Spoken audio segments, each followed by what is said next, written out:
الحمدللہ وحدہ لا شریک لہ والصلاة والسلام علی من لا نبی بعد۔ نمبر 11، خالقم بلا حاجت رازقم بلا مؤونت۔ اللہ تعالیٰ پیدا فرماتے ہیں بغیر کسی ضرورت کے، اللہ تعالیٰ رزق دیتے ہیں بغیر کسی مشقت کے۔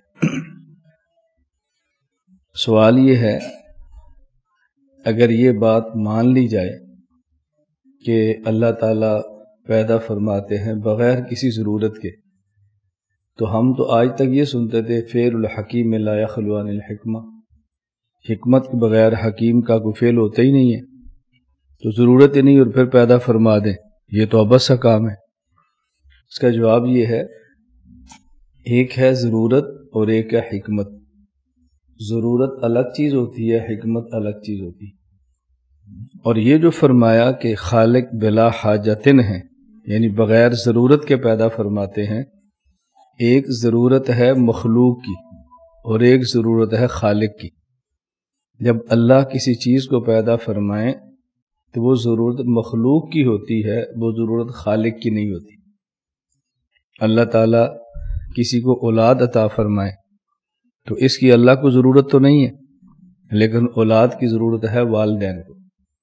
تو یہاں جو فرمایا کہ بغیر حاجت کے، اس کا معنی ہے کہ اس کی حاجت خالق کو نہیں ہے، یہ معنی نہیں کہ اس کی حاجت ہے ہی نہیں۔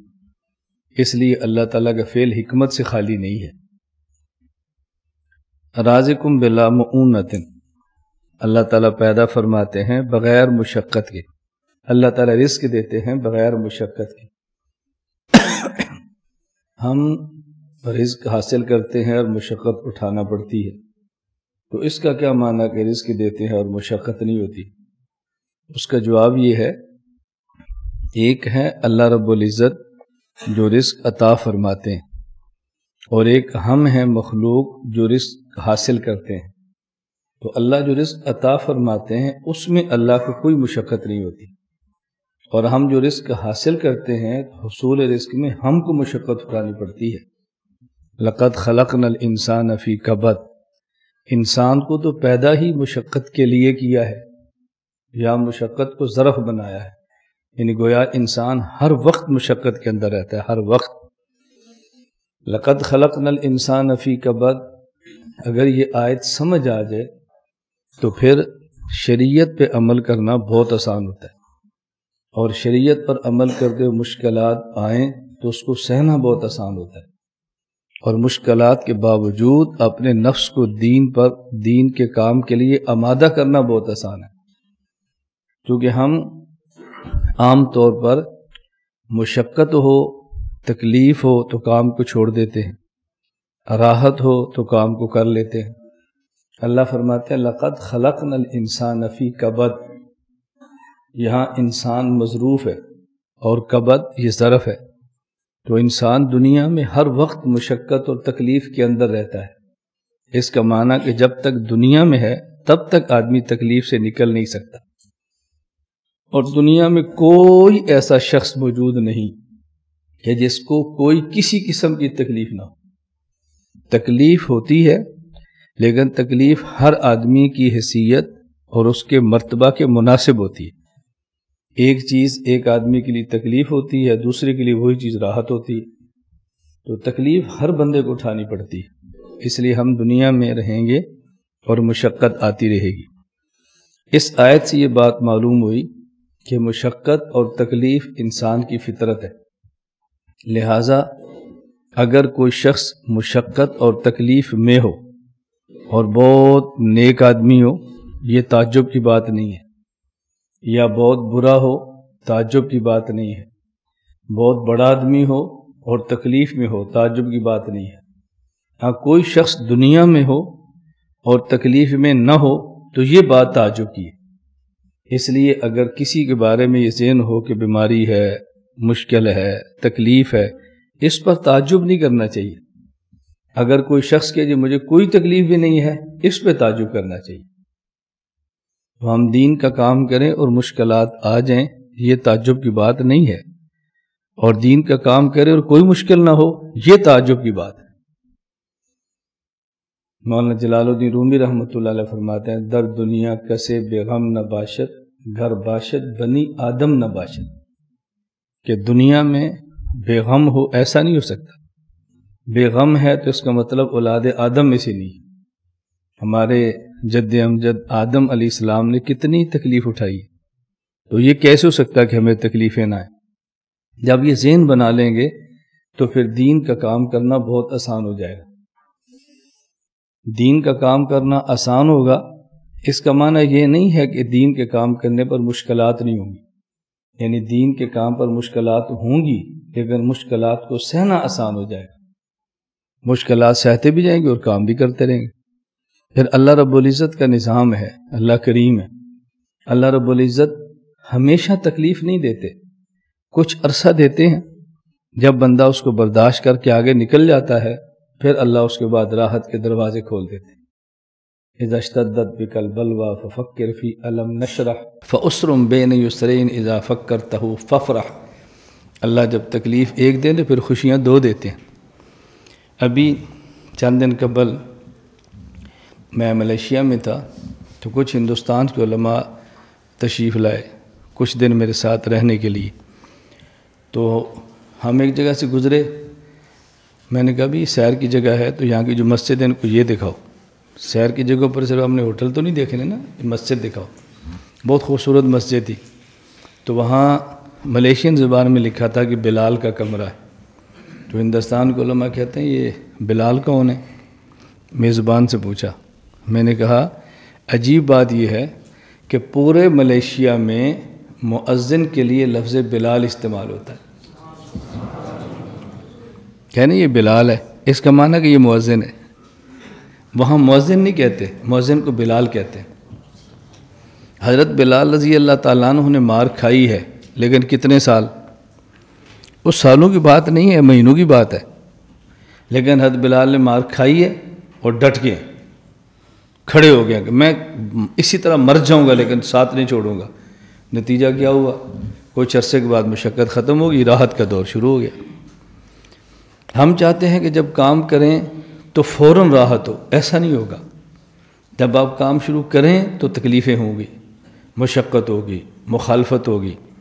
اور یہ بات میری کان کھول کے سن لیں، جس موضوع پر آپ کام کرتے ہیں سب سے زیادہ آپ کی مخالفت وہ شخص کرے گا جو آپ سے پہلے اسی موضوع پر کام کر رہا ہے، سب سے پہلے وہ کرے گا۔ یہ آپ سہ سکتے ہیں تو کام کریں، اور یہ نہیں سہ سکتے تو پھر کام شروع نہ کریں۔ یہ جو جملہ میں نے آپ سے کہا نا، یہ آپ کو اس وقت سمجھ آئے گا جب آپ کام شروع کریں گے، ابھی نہیں، پھر آپ کو سمجھ آئے گی میں باتیں کیا کہتا ہوں۔ اور کوئی شخص کسی موضوع پر کام کرتا ہو، اس کے مخلص ہونے کی سب سے بڑی دلیل یہ ہوتی ہے کہ اس موضوع پر کوئی اور کام کرے تو وہ خوش ہو، اس کا معنی یہ اپنے کام سے مخلص ہے۔ اور اگر اس موضوع پر کوئی کام کرے اور یہ خوش نہ ہو، اس کا معنی کہ یہ بندہ اپنے کام سے مخلص نہیں ہے۔ میں اگر دین کا کام کرنے میں مخلص ہوں، طلباء کو دین پڑھانے میں مخلص ہوں، تو اگر میرے ہی ساتھ والے گاؤں میں کوئی مدرسہ کھل جائے اور میں اس پہ خوش ہو جاؤں، اس کا معنی کہ میں تعلیم اور علم کو پھیلانے میں خوش ہوں۔ اور اگر میں اس پہ پریشان ہوں تو اس کا مطلب یہ ہے کہ میں علم پھیلانے پر خوش نہیں ہوں، بس علم کے نام پر اپنی ذات چمکانے پر خوش ہوں۔ اللہ ہم سب کو اخلاص کی دولت عطا فرمائے۔ تب، اور یہ میں اشکالات ساتھ صاف کرتا رہتا ہوں، طبی طور پر گرانی آ جائے یہ اخلاص کے منافی نہیں ہے۔ تباً کسی کی خوشی کو دے کر تکلیف ہو، کوئی ساتھ کا ادارہ دے کر تھوڑی سی گھٹن ہو، یہ طبی تقاضے ہیں۔ اگر آ جائے اس پر پریشان نہ ہو، اس کے لیے دعا کر دیں، ان کا مدرسہ دیکھنے کے لیے چلے جائیں، بغیر بلائے وہاں پہ پہنچ جائیں۔ یہ جو اندر تھوڑی سی گھٹن سی آئی ہے نا، یہ خود بخود انشاءاللہ ختم ہو جائے گی، یہ خود بخود ختم ہو جائے گی۔ اور میرا معمول ہے کہ میں بحمداللہ تعالی سال میں کبھی کبھی اپنے قرب و جوار کے مدارس میں بغیر دعوت دیے جاتا ہوں، بغیر دعوت دی، بس خود فون کرتا ہوں، جی آ رہا ہوں، آپ کے پاس چائے پئیں گے؟ بس چائے پیتے ہیں، یہ کیا بنایا، یہ کیا بنایا، یہ کیا بنایا، ماشاءاللہ ماشاءاللہ کیا بات ہے، زبردست ہے۔ اب گھٹن بھی ختم ہوگی، اپنے دل سے دوری ختم ہوگی، بس اب اپنے دل کو راحت اور خوشی محسوس ہوتی ہے۔ اللہ ہم سب کو توفیق عطا فرمائے۔ نمبر 12، ممیتم بلا مخافہ باعثم بلا مشقہ۔ ممیتم بلا مخافتن باعثم بلا مشقتن۔ اللہ رب العزت جب کسی کو موت دیتے ہیں تو اس بات کا خوف نہیں ہوتا کہ میں نے فلاں کو موت دی تو میرا نقصان ہوگا یا میرا نقصان کر سکتا ہے۔ ممیتم بلا مخافتن باعثم بلا مشقتن، اور موت دے کر جب قیامت کے دن اٹھائیں گے تو اس پر اللہ کو کوئی مشقت نہیں ہوگی۔ تو جب وفات دیتے ہیں تو کسی کا خوف نہیں ہے، اور جب اٹھائیں گے تو اس وقت مشقت نہیں ہوگی۔ اللہ رب العزت کہا تو انما امرہ اذا اراد شیئا ان یقول لہ کن فیکون۔ یہاں امام طحاوی نے جو جملے استعمال فرمائے ذرا غور فرمائیں۔ ممیتم بلا مخافت محیم بلا مشقت نہیں فرمایا، ممیتم بلا مخافت باعثم بلا مشقت فرمایا۔ سمجھ آ گئی؟ جب موت آ جاتی ہے تو موت کے بعد پھر قبر میں حیات مل جاتی ہے، اور پھر حشر کو دوبارہ حیات نہیں ہوتی، پھر دوبارہ بعثت ہوتی ہے۔ وہ حیات ایسی ہوتی ہے جو ہمیں نظر نہیں آ رہی ہوتی، اور کبھی اس کو احیاء کے لفظ سے تعبیر کرتے ہیں، اس کا معنی ہوتا ہے کہ اب یہ حیات ہے جو تمہیں نظر آنے لگی ہے۔ سمجھ آ گئی؟ قرآن کریم میں ہے والسلام علیہ یوم اموت و یوم ابعث حیا۔ جو لوگ قبر میں پیغمبر کی حیات کے منکر ہیں وہ اس سے استدلال پکڑتے ہیں، ان کی دلیل ہے یہ کہ جی نبی قبر میں زندہ نہیں ہوتا۔ کیوں؟ قرآن کریم میں والسلام علیہ یوم، جی والسلام علیہ یوم ولدت و یوم اموت و یوم ابعث حیا۔ مجھ پر اللہ کی سلامتی ہو جب میں پیدا ہوا، جب مجھ پر موت آئے گی آگے، اور جب میں، دیکھو زندہ ہونا نہیں ہے، یوم ابعث حیا۔ یہ ابعث میں آنا ضمیر متکلم ہے اور ذوالحال ہے، اور حیاً اس کے لیے حال ہے۔ ذوالحال اور حال کا زمانہ ایک ہوتا ہے۔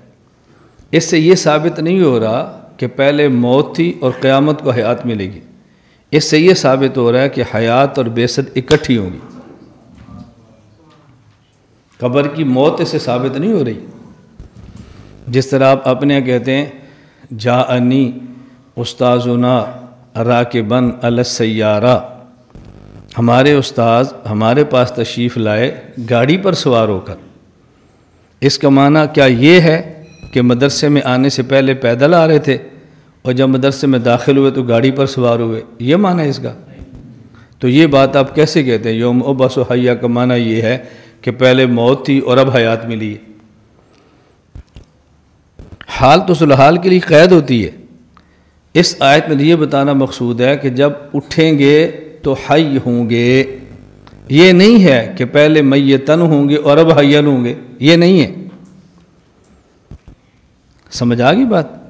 اب ایمان کے ساتھ بتاؤ اس آیت کا ان کی دلیل سے تعلق کیا ہے، اور کتنے فخر سے بیان کرتے پھر رہے ہیں، اور پھر ہمیں تانے دیتے ہیں کہ ان کو نحو نہیں آتی، ان کو صرف نہیں آتی۔ عجیب بات نہیں؟ ان کو قرآن کی تفسیر نہیں آتی، ہم قرآن جانتے ہیں۔ طحاویہ عقیدے کی کتاب ہے، ممیتم بلا مخافت باعثم بلا مشقت، تو ممیت کے مقابلے میں باعث کہا۔ اگر قبر میں حیات نہ ہوتی تو ممیت کے مقابلے میں محین فرماتے۔ اس سے معلوم ہوا تو قبر کے اندر حیات ہے۔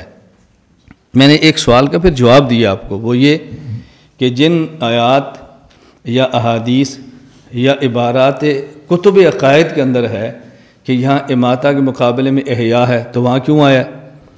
میں نے اس کا جواب دیا ہے کہ ایک حیات وہ ہے جو چھپی ہے، ایک حیات وہ ہے جو ظاہری ہے۔ قبر کی حیات ہے لیکن حیات مخفی ہے، وَلَٰكِن لَا تَشْعُرُونَ، آنکھ سے نظر نہیں آتی، کان سے محسوس نہیں ہوتی، ہاتھ سے محسوس نہیں ہوتی، حیات ہے لیکن مخفی ہے۔ تو جہاں قیامت کے دن اٹھانے کو احیاء سے تعبیر کرتے ہیں، اس کا معنی ہوتا ہے کہ پہلے حیات مخفی تھی، اب حیات ظاہری ہے۔ اور جہاں لفظ باس کا استعمال ہوتا ہے اس کا معنی ہوتا ہے کہ حیات پہلے بھی تھی لیکن پہلے سوئے تھے اب کھڑے ہو گئے، پہلے برزخ میں تھے اب حشر میں ہیں، پہلے قبر میں تھے اب قیامت کے دن آ گئے ہیں، بس یہ معنی ہے اس کا۔ یہ نہیں ہے کہ اس سے موت کی حیات کی نفی ہو رہی ہے۔ ممیتم بلا مخافہ باعث بلا مشقت، یہ بات سمجھ آ گئی ہے نا؟ اس کو اچھی طرح سمجھ لیں۔ قرآن کریم میں شہید کی حیات کے لیے فرمایا وَلَٰكِن لَا تَشْعُرُونَ، یہ کیوں فرمایا؟ یہ کیوں فرمایا؟ وجہ ایک ہے وہ ادراک بالحواس، ایک ہے ادراک بالوحی۔ جو چیز حواس سے معلوم ہو ادراک بالحواس اسے شعور کہتے ہیں، اور جو چیز وحی سے معلوم ہو ادراک بالوحی اس کو علم کہتے ہیں۔ وَإِذَا قِيلَ لَهُمْ لَا تُفْسِدُوا فِي الْأَرْضِ قَالُوا إِنَّمَا نَحْنُ مُصْلِحُونَ أَلَا إِنَّهُمْ هُمُ الْمُفْسِدُونَ وَلَٰكِن لَا يَشْعُرُونَ۔ فسادی لوگوں سے کہا جائے کہ فساد نہ کرو، وہ کہتا ہے ہم اصلاح کرتے ہیں۔ اللہ فرماتے ہیں فسادی ہیں لیکن ان کو شعور نہیں ہے۔ وَإِذَا قِيلَ لَهُمْ آمِنُوا كَمَا آمَنَ النَّاسُ قَالُوا أَنُؤْمِنُ كَمَا آمَنَ السُّفَهَاءُ أَلَا إِنَّهُمْ هُمُ السُّفَهَاءُ وَلَٰكِن لَا يَعْلَمُونَ۔ جب کہا جائے ایمان لاؤ صحابہ کی طرح تو کہتے ہیں کیا ہم ایسے ایمان لائے جیسے بیوقوف لائے ہیں؟ اللہ رب العزت فرماتے ہیں بیوقوف یہ خود ہیں لیکن ان کو علم نہیں ہے۔ تو جب فساد تھا تو وہاں لفظ شعور استعمال کیا، اور جب ایمان کی باری آئی تو پھر لفظ علم استعمال کیا، اس لیے کہ فساد کا ادراک حواس سے ہوتا ہے اور ایمان کا ادراک حواس سے نہیں ہوتا، وحی سے ہوتا ہے۔ کیا ایمان ہے کیا ایمان نہیں ہے وہی بتائے گی نا۔ تو جو چیز حواس سے معلوم ہو اسے شعور کہتے ہیں، ادراک بالحواس کا نام شعور ہے، اور جو وحی سے معلوم ہو اسے علم کہتے ہیں، ادراک بالوحی کا نام علم ہے۔ یہ جو شہید کی حیات ہے یہ سویا ہوا ہے، یہ زندہ ہے دوڑتا کیوں نہیں، زندہ ہے کھاتا کیوں نہیں، زندہ ہے پیتا کیوں نہیں، زندہ ہے تو اٹھتا کیوں نہیں، زندہ ہے تو نبض کیوں نہیں چلتی؟ فرمایا وَلَٰكِن لَا تَشْعُرُونَ، وَلَٰكِن لَا، یہ نہیں فرمایا وَلَٰكِن لَا تَعْلَمُونَ کہ شہید کی حیات پر وحی نہیں آئی، وحی تو ہے۔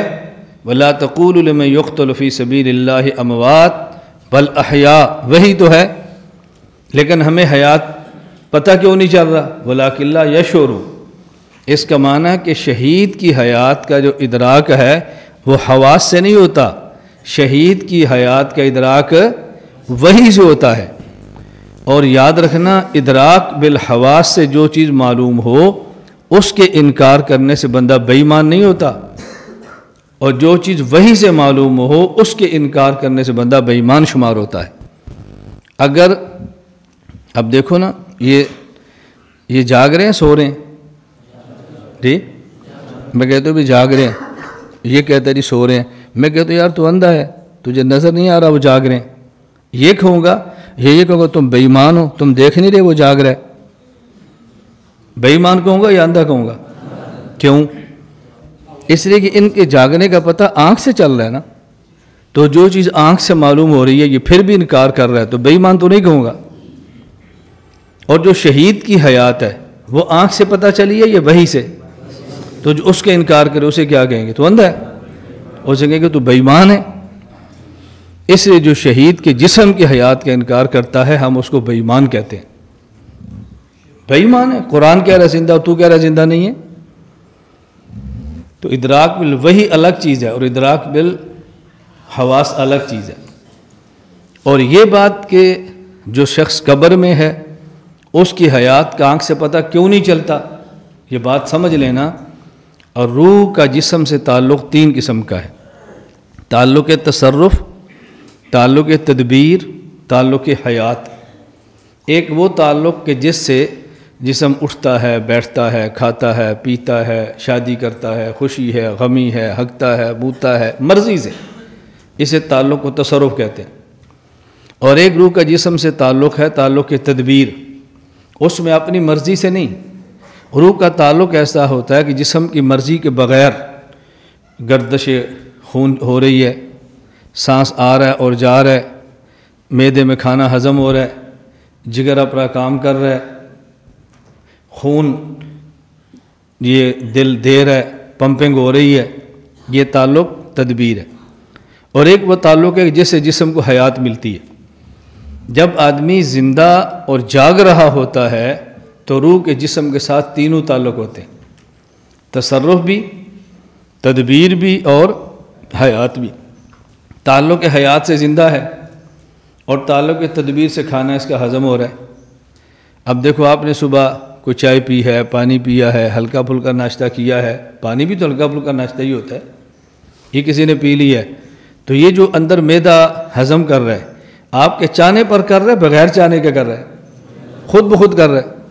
یہ جو ہمارا دل ہے خون کو دے رہا ہے، لے رہا ہے، پمپنگ ہو رہی ہے ہمارے کہنے پر یا خود بخود؟ یہ خون جو رگوں میں چل رہا ہے ہمارے کہنے پر یا خود بخود؟ یہ کیوں ہو رہا ہے؟ تعلق تدبیر ہے۔ اور آپ سبق پڑھ رہے ہیں، دل کرے پڑھیں تو نہ دل کرے نہ پڑھیں، دل کرے تو بھی 9:30 بجے کھانا کھائیں، دل کرے تو نہ کھائیں، مرضی سے کھاتے ہیں، مرضی سے نہیں کھاتے، مرضی سے سوتے ہیں، مرضی سے جاگ رہے ہیں۔ یہ کیا ہے؟ تصرفات۔ تو یہ آدمی جو جاگ رہا ہے اس کے جسم کے ساتھ روح کا تعلق ہے 3 طرح کا۔ ایک تعلق جس سے تصرف ہوتا ہے، ایک تعلق جس سے تدبیر بدن ہوتی ہے، ایک تعلق جس سے حیات بدن ہوتی ہے۔ اچھا جب سو جائے تو یہ زندہ ہے یا مر گیا ہے؟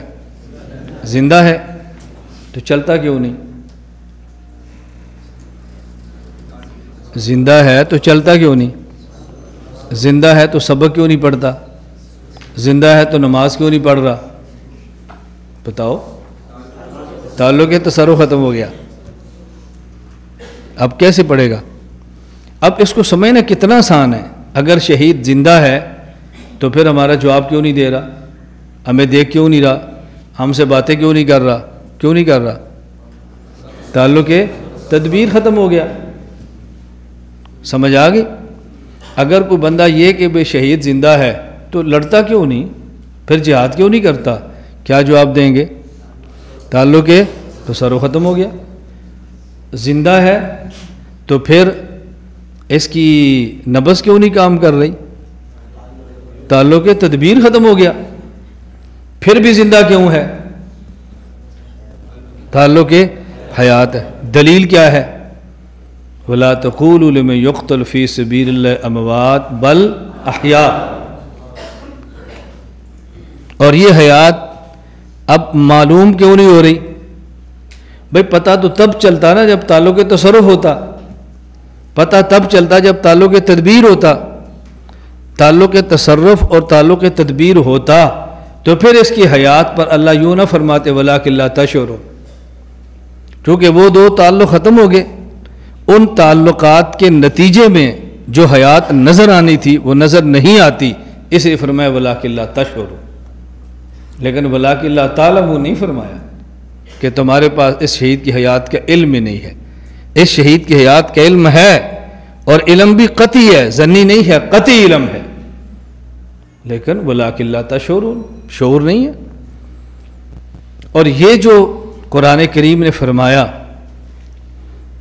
وَلَا تَقُولُوا لِمَنْ يُقْتَلُ، قتل جسم ہوتا ہے یا روح ہوتی ہے؟ قتل جسم ہوتا ہے، تو جسم کے بارے میں کہا جا رہا ہے کہ اس کو مردہ نہ کہنا بلکہ اس کو زندہ کہنا۔ اور روح کو کیا کہیں؟ زندہ کہیں یا مردہ کہیں؟ قرآن خاموش ہے۔ اور روح کو کیا کہیں؟ قرآن خاموش ہے۔ تو روح کی حیات کا کیا کریں؟ اب حدیث پاک میں ہے کہ رسول اللہ صلی اللہ علیہ وسلم سے پوچھا، اور یہ اس آیت کے تحت نہیں ہے، یہ دوسری آیت وَلَا تَحْسَبَنَّ الَّذِينَ قُتِلُوا فِي سَبِيلِ اللَّهِ أَمْوَاتًا بَلْ أَحْيَاءٌ عِندَ رَبِّهِمْ۔ اس کا مطلب کیا ہے؟ فرمایا أَرْوَاحُهُمْ فِي جُيُوفِ طَيْرٍ خُضْرٍ لَهَا قَنَادِيلُ مُعَلَّقَةٌ بِالْعَرْشِ تَسْرَحُ مِنَ الْجَنَّةِ حَيْثُ تَشَاءُ۔ شہید کی روح سبز پرندے کی پوٹ میں ہوتی ہے، وہ سبز پرندہ قندیل میں ہوتا ہے، قندیل اللہ کے رے سے لٹکی ہوتی ہے، اور پھر اس کا جہاں دل کرتا ہے وہ سیر کرتی رہتی ہے۔ تو جسم کی حیات کا پتہ کس سے چلا؟ قرآن سے۔ اور روح کی حیات کا پتہ کس سے چلا؟ جی حدیث سے پتہ چلا نا۔ تو ہم جسم کی حیات مانتے ہیں کہ قرآن سے ثابت ہو رہی ہے، اور روح کی حیات مانتے ہیں کہ وہ حدیث سے ثابت ہو رہی ہے۔ اگر یہ حدیث نہ ہوتی تو روح کی حیات کا پتہ کیسے چلتا؟ تو روح کی حیات بھی معلوم ہو گئی اور جسم کی حیات بھی معلوم ہو گئی۔ ایک مولانا صاحب نے بیان فرمایا، کہتا ہے اگر شہید زندہ ہے تو تم شہید پر جنازہ پڑھتے ہو، جنازے میں دعا مانگتے ہو، اللہم اغفر لحینا وحینا، اللہم اغفر لحینا وحینا۔ لوگ کہتے ہیں میتنا، کہتا نا زندہ ہے نا، حینا وحینا۔ جب زندہ ہے تو پھر میتنا کیوں کہتے ہو؟ حینا وحینا۔ اب لوگ سمجھتے ہیں علامہ صاحب ہے، دیکھو کیسے شبہات پیدا کر رہے ہیں، علامہ صاحب ہے کیسے شبہات پیدا کر رہے ہیں، کتنا بڑا علامہ ہے، شبہات پیدا کر رہا ہے، اور قرآن کی آیتوں میں کتنا بڑا علامہ ہے۔ سمجھ آ گئی؟ اب اس سے ثابت کیا کرنا چاہتے ہیں کہ شہید زندہ نہیں۔ آپ بات سمجھنا، میں نے کہا اگر اس حدیث کا یہی معنی ہے جو آپ بیان فرما رہے ہیں، اگر اس کا یہی معنی ہے جو آپ بیان فرما رہے ہیں کہ اس حدیث سے شہید کا میت ہونا ثابت ہوتا ہے، اگر یہی معنی ہے، ہم اس معنی کو مان لیں تو پھر بھی تمہارے خلاف ہے، ہمارے خلاف نہیں ہے، پھر بھی تمہارے خلاف ہے، ہمارے خلاف نہیں۔ کیوں؟ ادھر تم نے ایک سبق دوسرا پڑھایا ہوا ہے کہ ایک قرآن اور ایک حدیث، حدیث وہ مانیں گے جو قرآن کے مطابق ہو، اور وہ نہیں مانیں گے جو قرآن کے مخالف ہو۔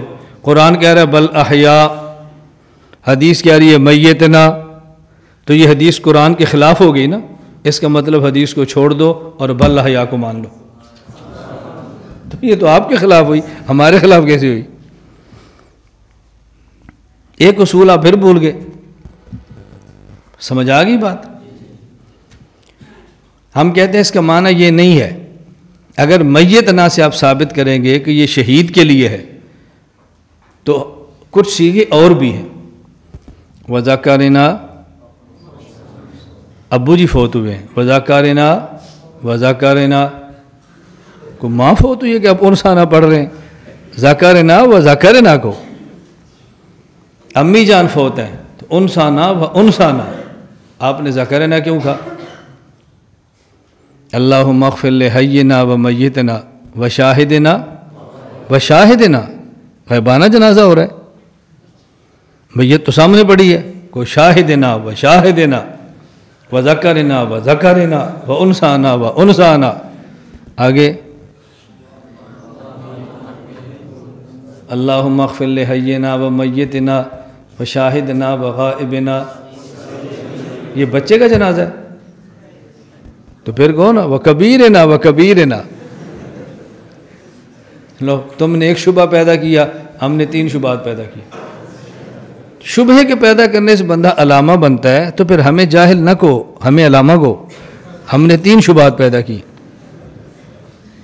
میں آپ طلباء سے گزارش کر رہا ہوں، اللہ کے لیے اس درد کو سمجھو، شبہات کو پیدا کر کے نصوص قرآنیہ کا انکار کرنا کوئی دین کی خدمت نہیں ہے۔ شبہات کو پیدا کر کے امت کو اپنے اکابر سے کاٹنا کوئی دین کی خدمت نہیں ہے، اور خدا کی قسم اس سے بندہ بڑا نہیں ہوتا، اس سے بندہ مزید چھوٹا ہو جاتا ہے۔ بڑوں کی مخالفت سے کبھی کوئی بڑا بنتا ہے؟ بڑوں کی موافقت سے بڑا بنتا ہے، بڑوں کی مخالفت سے آپ بڑا نہیں بن سکتے۔ اگر بڑا بننے کا شوق ہے تو بڑوں کی موافقت کرو۔ میں نے کہا شبہات تو ہم نے پیدا کر دی، اب 2 جواب، ہم نے آپ والا معنی مانے تب بھی اشکال ہے، اور اس معنی کے مطابق بات کریں ہم نے دوسرا اعتراض کر دیا۔ اس لیے آسان سی بات یہ ہے کہ اگر جنازہ شہید کا ہو اللہم اغفر لحینا و میتنا کہہ کر غیر شہید کو شامل کیا، جنازہ غیر شہید کا ہے، میتنا حینا کہہ کر شہید کو شامل کیا، جنازہ موجود کا ہے، غائب نہ کہہ کر جو شہید نہیں تو جو موجود نہیں ان کو شامل کیا، جنازہ ابو جی کا ہے، انسا نہ کہہ کر عورت کو شامل کیا ہے، جنازہ عورت کا ہے، ذکر نہ کہہ کر مرد کو شامل کیا ہے، جنازہ بڑے کا ہے، صغیر نہ کہہ کر اس میں بچوں کو دعا میں شامل کیا ہے۔ بات سمجھ آ گئی ہے؟ تو جس طرح غائب نہ کہہ کر دعا میں غیر شاہد کو شامل کیا ہے، انثیٰ نہ کر مؤنث کو شامل کیا ہے، کبیر صغیر نہ کہہ کر بچوں کو شامل کیا ہے، اسی طرح میت نہ کہہ کر غیر شہید کو دعا میں شامل کیا ہے۔ اس کا معنی یہ نہیں کہ اسے شہید کی حیات کی نفی ہو گئی ہے۔ خیر میں نے تو اس کا پوری بات نہیں کرنی، صرف اشارہ کر رہا ہوں یہ سمجھانے کے لیے کہ ہمارا عقیدہ کتنا کھلا سا ہے، کتنا کھلا ہوا عقیدہ ہے۔ الجھن کیا ہے کہ ہم اس پہ پڑھتے اور سمجھتے نہیں۔ میرا ایک جامعہ میں بیان تھا، وہ کس شہر میں تھا میں اس کا نام بھی نہیں لیتا کیونکہ اس شہر کے طلبہ یہاں بیٹھے ہوئے، تو بیان تھا، ممکن ہے اس جامعہ کا کوئی طالب علم بھی ہو۔ تو میں نے بیان میں کہا کہ میں نے اپنے عنوان پہ بیان کیا، اور میں نے کہا بھی اگر کوئی میرے بات غلط ہو، ٹھیک نہ ہو، مناسب نہ ہو، تو میں اساتذہ سے گزارش کروں گا کہ بیان کے بعد دفتر میں بیٹھتے ہیں تو آپ میری اصلاح فرما دو۔ میرے جانے کے بعد طلبہ کو نہ کہنا کہ اس نے فلاں بات غلط کی ہے، وہ مجھے فرما دو تاکہ میں آئندہ مدرسے میں بیان کروں تو میں بات ٹھیک کروں، میں بار بار غلطیاں نہ کرتا رہوں۔ خیر دارالفتاح میں بعد میں بیٹھے تو یہ تو مجھے کسی نے نہیں کہا کہ آپ نے بات غلط کی ہے۔ ہاں مسئلہ حیات النبی پر صلی اللہ علیہ وسلم کچھ اشکالات کیے کہ ان کا یہ اشکال ہے، یہ اشکال ہے۔ اس سوال العرش کے مسئلے پر کچھ سوالات کیے کہ جی ہمارے پاس دارالفتاح میں آتا ہے یہ سوال ہے، یہ سوال ہے۔ میں نے کہا میں حضرات جواب تو دیتا ہوں لیکن آپ سے گزارش کرتا ہوں یہ جو ابھی اہتمام کے دفتر میں بیٹھ کر آپ مجھ سے سوالات کر رہے ہیں کہ جی استواء علی العرش کے مسئلے پر غیر مقلد یہ سوال کرتے ہیں، مسئلہ حیات پر مماتی یہ سوال کرتے ہیں، تو اس کے جوابات کیا ہیں؟ یہی سوال اٹھا کے یہی جواب میں اگر طلباء میں بیان کر دیتا تو آپ نے میرے جانے کے بعد کہنا تھا دیکھو اس نے ہمارے مدرسے مسئلہ حیات چھیڑ دی ہے، کیا ضرورت تھی اس کی؟ یعنی سوالات اتنے ہیں کہ آپ جیسے اساتذہ الجھن کے شکار ہیں جنہوں نے پڑھانا ہے، اور اگر یہ سوال میں طلباء کو بیان کر دیتا تو آپ ہی نے میری مخالفت کرنی تھی کہ ہمارے مدرسے مسئلہ حیات شروع کر دیے۔ اس کا مطلب یہ مسائل اتنے اہم ہیں کہ اس کی الجھن کو دور کرنا ضروری ہے۔ اور آپ یقین فرمائیں ایسے تسلسل کے ساتھ ان عقائد پر گفتگو ہوتی رہنا تو آپ کو تلاش کرنے سے بندے ملیں جو ہمارے عقیدے کے مخالف ہو، تلاش کرنے سے ملیں۔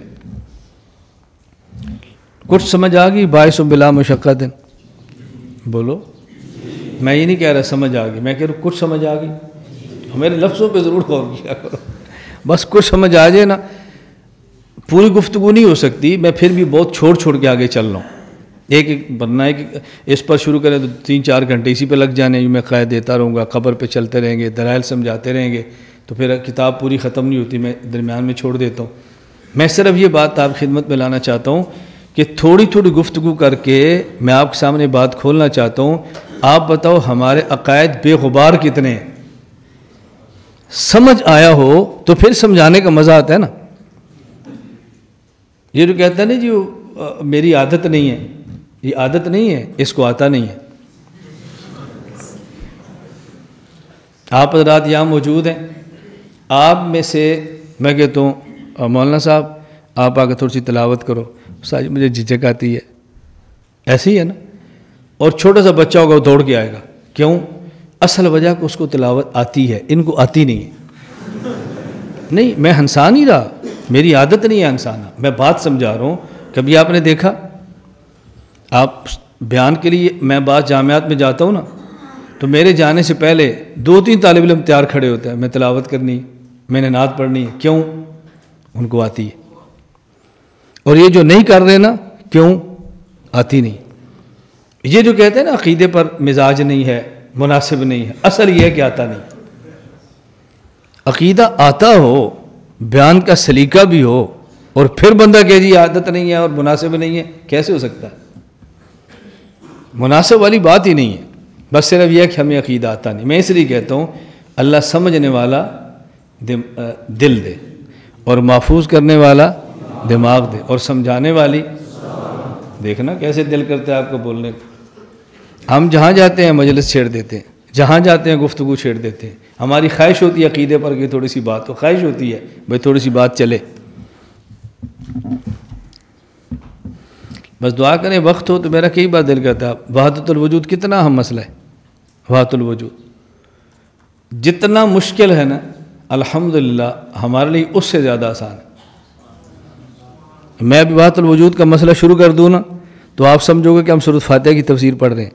اتنا آسان مسئلہ، اتنا آسان مسئلہ، اور ہم سمجھتے ہیں اس کو سمجھانا ہی بڑا مشکل ہے. اتنا آسان ہے، اور ویسے آپ بات کرو گے تو دنیا کا سب سے مشکل مسئلہ وحدت الوجود ہوگا. اس پہ اشکالات اور سمجھانا، لیکن اللہ کا شکر ہے ہمیں کوئی دقت بھی محسوس نہیں ہوتی. میں کبھی بیانات میں کہتا ہوں تبلیغ والے کے لیے 6 نمبر بیان کرنا مشکل ہے، ہمارے لیے عقیدہ بیان کرنا آسان ہے. کوئی زور نہیں لگتا ہمیں عقیدہ سمجھانے میں. نمبر 13 ما زال بصفاتہ قدیما قبل خلقہ. اللہ رب العزت کی جو صفات ہیں وہ ہمیشہ سے ہیں، یعنی جب مخلوق کو پیدا نہیں کیا وہ تب بھی خالق تھے. لم یزدد بکونہم شیئا لم یکن قبلہم من صفاتہ. اگر اللہ تعالیٰ کی کوئی صفت تھی اور چیز کو پیدا نہیں کیا وہ تب بھی صفت تھی، اور کسی چیز کے پیدا ہو جانے سے اللہ کی کسی صفت میں اضافہ نہیں ہوا، نہ کمی ہے نہ اضافہ. وَكَمَا كَانَ بِصِفَاتِهِ أَزَلِيًّا كَذَلِكَ لَا يَزَالُ عَلَيْهَا أَبَدِيًّا. جس طرح اللہ کی صفات ازلی ہیں اسی طرح اللہ کی صفات ابدی بھی ہیں، ہمیشہ سے ہیں، ہمیشہ رہیں گی. نمبر 14 لیس منذ خلق الخلق استفاد اسم الخالق ولا باحداثه البریۃ استفاد اسم الباری. ایسا نہیں ہے کہ جب اللہ نے کسی کو پیدا کیا ہو تو پھر اللہ کی صفت خالق ہو، مخلوق کو بنایا ہو تو پھر صفت باری ہو. ایسا نہیں ہے. جب مخلوق کو پیدا نہیں کیا تب بھی خالق تھے، اور جب کسی چیز کو نہیں بنایا تب بھی باری تھے. بات سمجھنا، ایک ہوتا ہے کسی صفت کے ساتھ متصف ہونا، اور ایک ہوتا ہے کسی صفت کا اظہار ہونا. اللہ تعالیٰ صفات کے ساتھ متصف تو ہمیشہ سے ہیں، لیکن اللہ تعالیٰ کی کسی صفت کا اظہار تب ہوتا ہے جب اللہ تعالیٰ اس چیز کو پیدا فرماتے ہیں. خالق تو اللہ ہمیشہ سے ہے نا تمام انسان کے، لیکن جب ایک انسان پیدا کریں گے اب اللہ کی صفت خلق کا ظہور ہو جائے گا. تو صفات کے ساتھ متصف ہونا اور بات ہے، اور صفات کا ظہور ہونا اور بات ہے. میں پھر یہ بات کہنے لگا ہوں کہ اللہ تعالیٰ بے مثال ہے، لا شیء مثلہ لیس کمثلہ شیء، لیکن سمجھانے کے لیے بس اوقات مثال دینی پڑتی ہے. اب دیکھو، ایک شخص بیان نہیں کر رہا لیکن بیان کرنا جانتا ہے اور بیان کرتا بھی ہے، وہ خطیب ہوگا یا نہیں؟ جی یہ کون ہے؟ خطیب صاحب بیٹھے. کوئی بندہ کہ جی خطیب صاحب ہے تو پھر بول کیوں نہیں رہے؟ آپ کہتے ابھی بولیں گے تو میں سمجھ آ جائے گی، ابھی سمجھ آئے گی یہ خطیب صاحب ہے. شکر کرو چپ کر کے بیٹھے ہوئے. تو بسا اوقات ایک انسان بہت اچھا قاری ہوتا ہے لیکن وہ تلاوت کر نہیں رہا ہوتا، لیکن قاری پھر بھی ہوتا ہے نا. اور اس کے قاری ہونے کی صفت کا اظہار کب ہوتا ہے؟ جب وہ تلاوت شروع کرتا ہے. ایک شخص خطیب ہوتا ہے لیکن صفت خطابت کا اظہار کب ہوتا ہے؟ جب وہ خطبہ شروع کرتا ہے. اسی طرح اللہ خالق تو ازل سے ہے، لیکن صفت خلق کا اظہار اس وقت ہوتا ہے جب کسی چیز کو پیدا فرماتے. تو صفات سے متصف ہونا اور بات ہے، اور صفات کا ظہور یہ اور بات ہے. نمبر 15 لہو مان الربوبیت ولا مربوب ومان الخالقیت ولا مخلوق. یہ معنی صفت ہے. اللہ تعالیٰ کے لیے صفت ربوبیت اس وقت بھی تھی جب کوئی مربوب نہیں تھا، یعنی اللہ اس وقت بھی رب تھے جب کسی کی تربیت نہیں فرما رہے تھے. چیز پیدا ہوئی تربیت شروع ہو گئی، جب نہیں پیدا تب بھی رب تھے. اور اسی طرح صفت خالقیت اللہ کے لیے اس وقت بھی تھی جب کوئی مخلوق نہیں تھی. تو صفت خالق تو مخلوق کے وجود سے پہلے بھی تھی، لیکن صفت خالق کا ظہور اس وقت ہوا کہ جب مخلوق کو پیدا فرمایا. نمبر 14 وَكَمَا أَنَّهُ نمبر 16 وَكَمَا أَنَّهُ مُحْيِي الْمَوْتَى بَعْدَمَا أَحْيَاهُمْ اسْتَحَقَّ هَذَا الْإِسْمَ قَبْلَ إِحْيَائِهِمْ کذالک استحق اسم الخالق قبل انشائہم، جس طرح اللہ رب العزت نے ابھی پیدا فرمایا، پھر یہ انسان میت ہوگا، پھر قیامت کے دن دوبارہ پھر پیدا فرمائیں گے، تو ابھی قیامت آئی نہیں ہے، ابھی اموات کو پیدا کیا نہیں ہے، لیکن اب بھی اللہ کو محیی کہتے ہیں۔ بالکل اسی طرح کوئی چیز ابھی پیدا نہیں ہوئی، پیدا ہونی ہے، لیکن تب بھی اللہ تعالیٰ کو خالق کہتے ہیں۔ تو اموات کے حیات سے پہلے بھی محیی ہیں، اور مخلوق کو پیدا کرنے سے پہلے بھی وہ خالق ہے۔ تو صفات کے ساتھ متصف ہونا اور بات ہے، اور صفات کے ساتھ صفات کا ظہور یہ اور بات ہے۔ یہاں دو لفظوں میں فرق سمجھیں۔ یہ بات میں کیوں کہہ رہا ہوں کہ عام طور پہ ہمارے یہاں بعض لوگ کم فہمی کی وجہ سے یہ بات کہہ دیتے ہیں، کم فہمی کی وجہ سے، کہ یہ تخلیقات فلاں شاعر کی ہے، یہ تخلیق فلاں شاعر کی ہے، یہ تخلیق فلاں آرکیٹیکٹ کی ہے، یہ فن کی تخلیق فلاں کی ہے۔ نہ، ایک ہے لفظ خلق اور ایک ہے لفظ ایجاد۔ عدم سے کسی چیز کو وجود میں لانا، اس کا نام ہوتا ہے خلق، اور مخلوق کو اللہ تعالیٰ کی خداداد عقل کے ذریعے اور اللہ کے عطا کردہ اسباب کے ذریعے نئی شکل دینا، اسے کہتے ہیں ایجاد۔ تو خلق کہتے ہیں عدم سے وجود میں لانے کو، اور ایجاد کہتے ہیں موجود کو نئی شکل دینے کو، مخلوق کو نئی شکل دیں، اسے کہتے ہیں ایجاد۔ مثلا یہ میرے ہاتھ میں گھڑی ہے، اب یہ گھڑی بنی ہے لوہے سے۔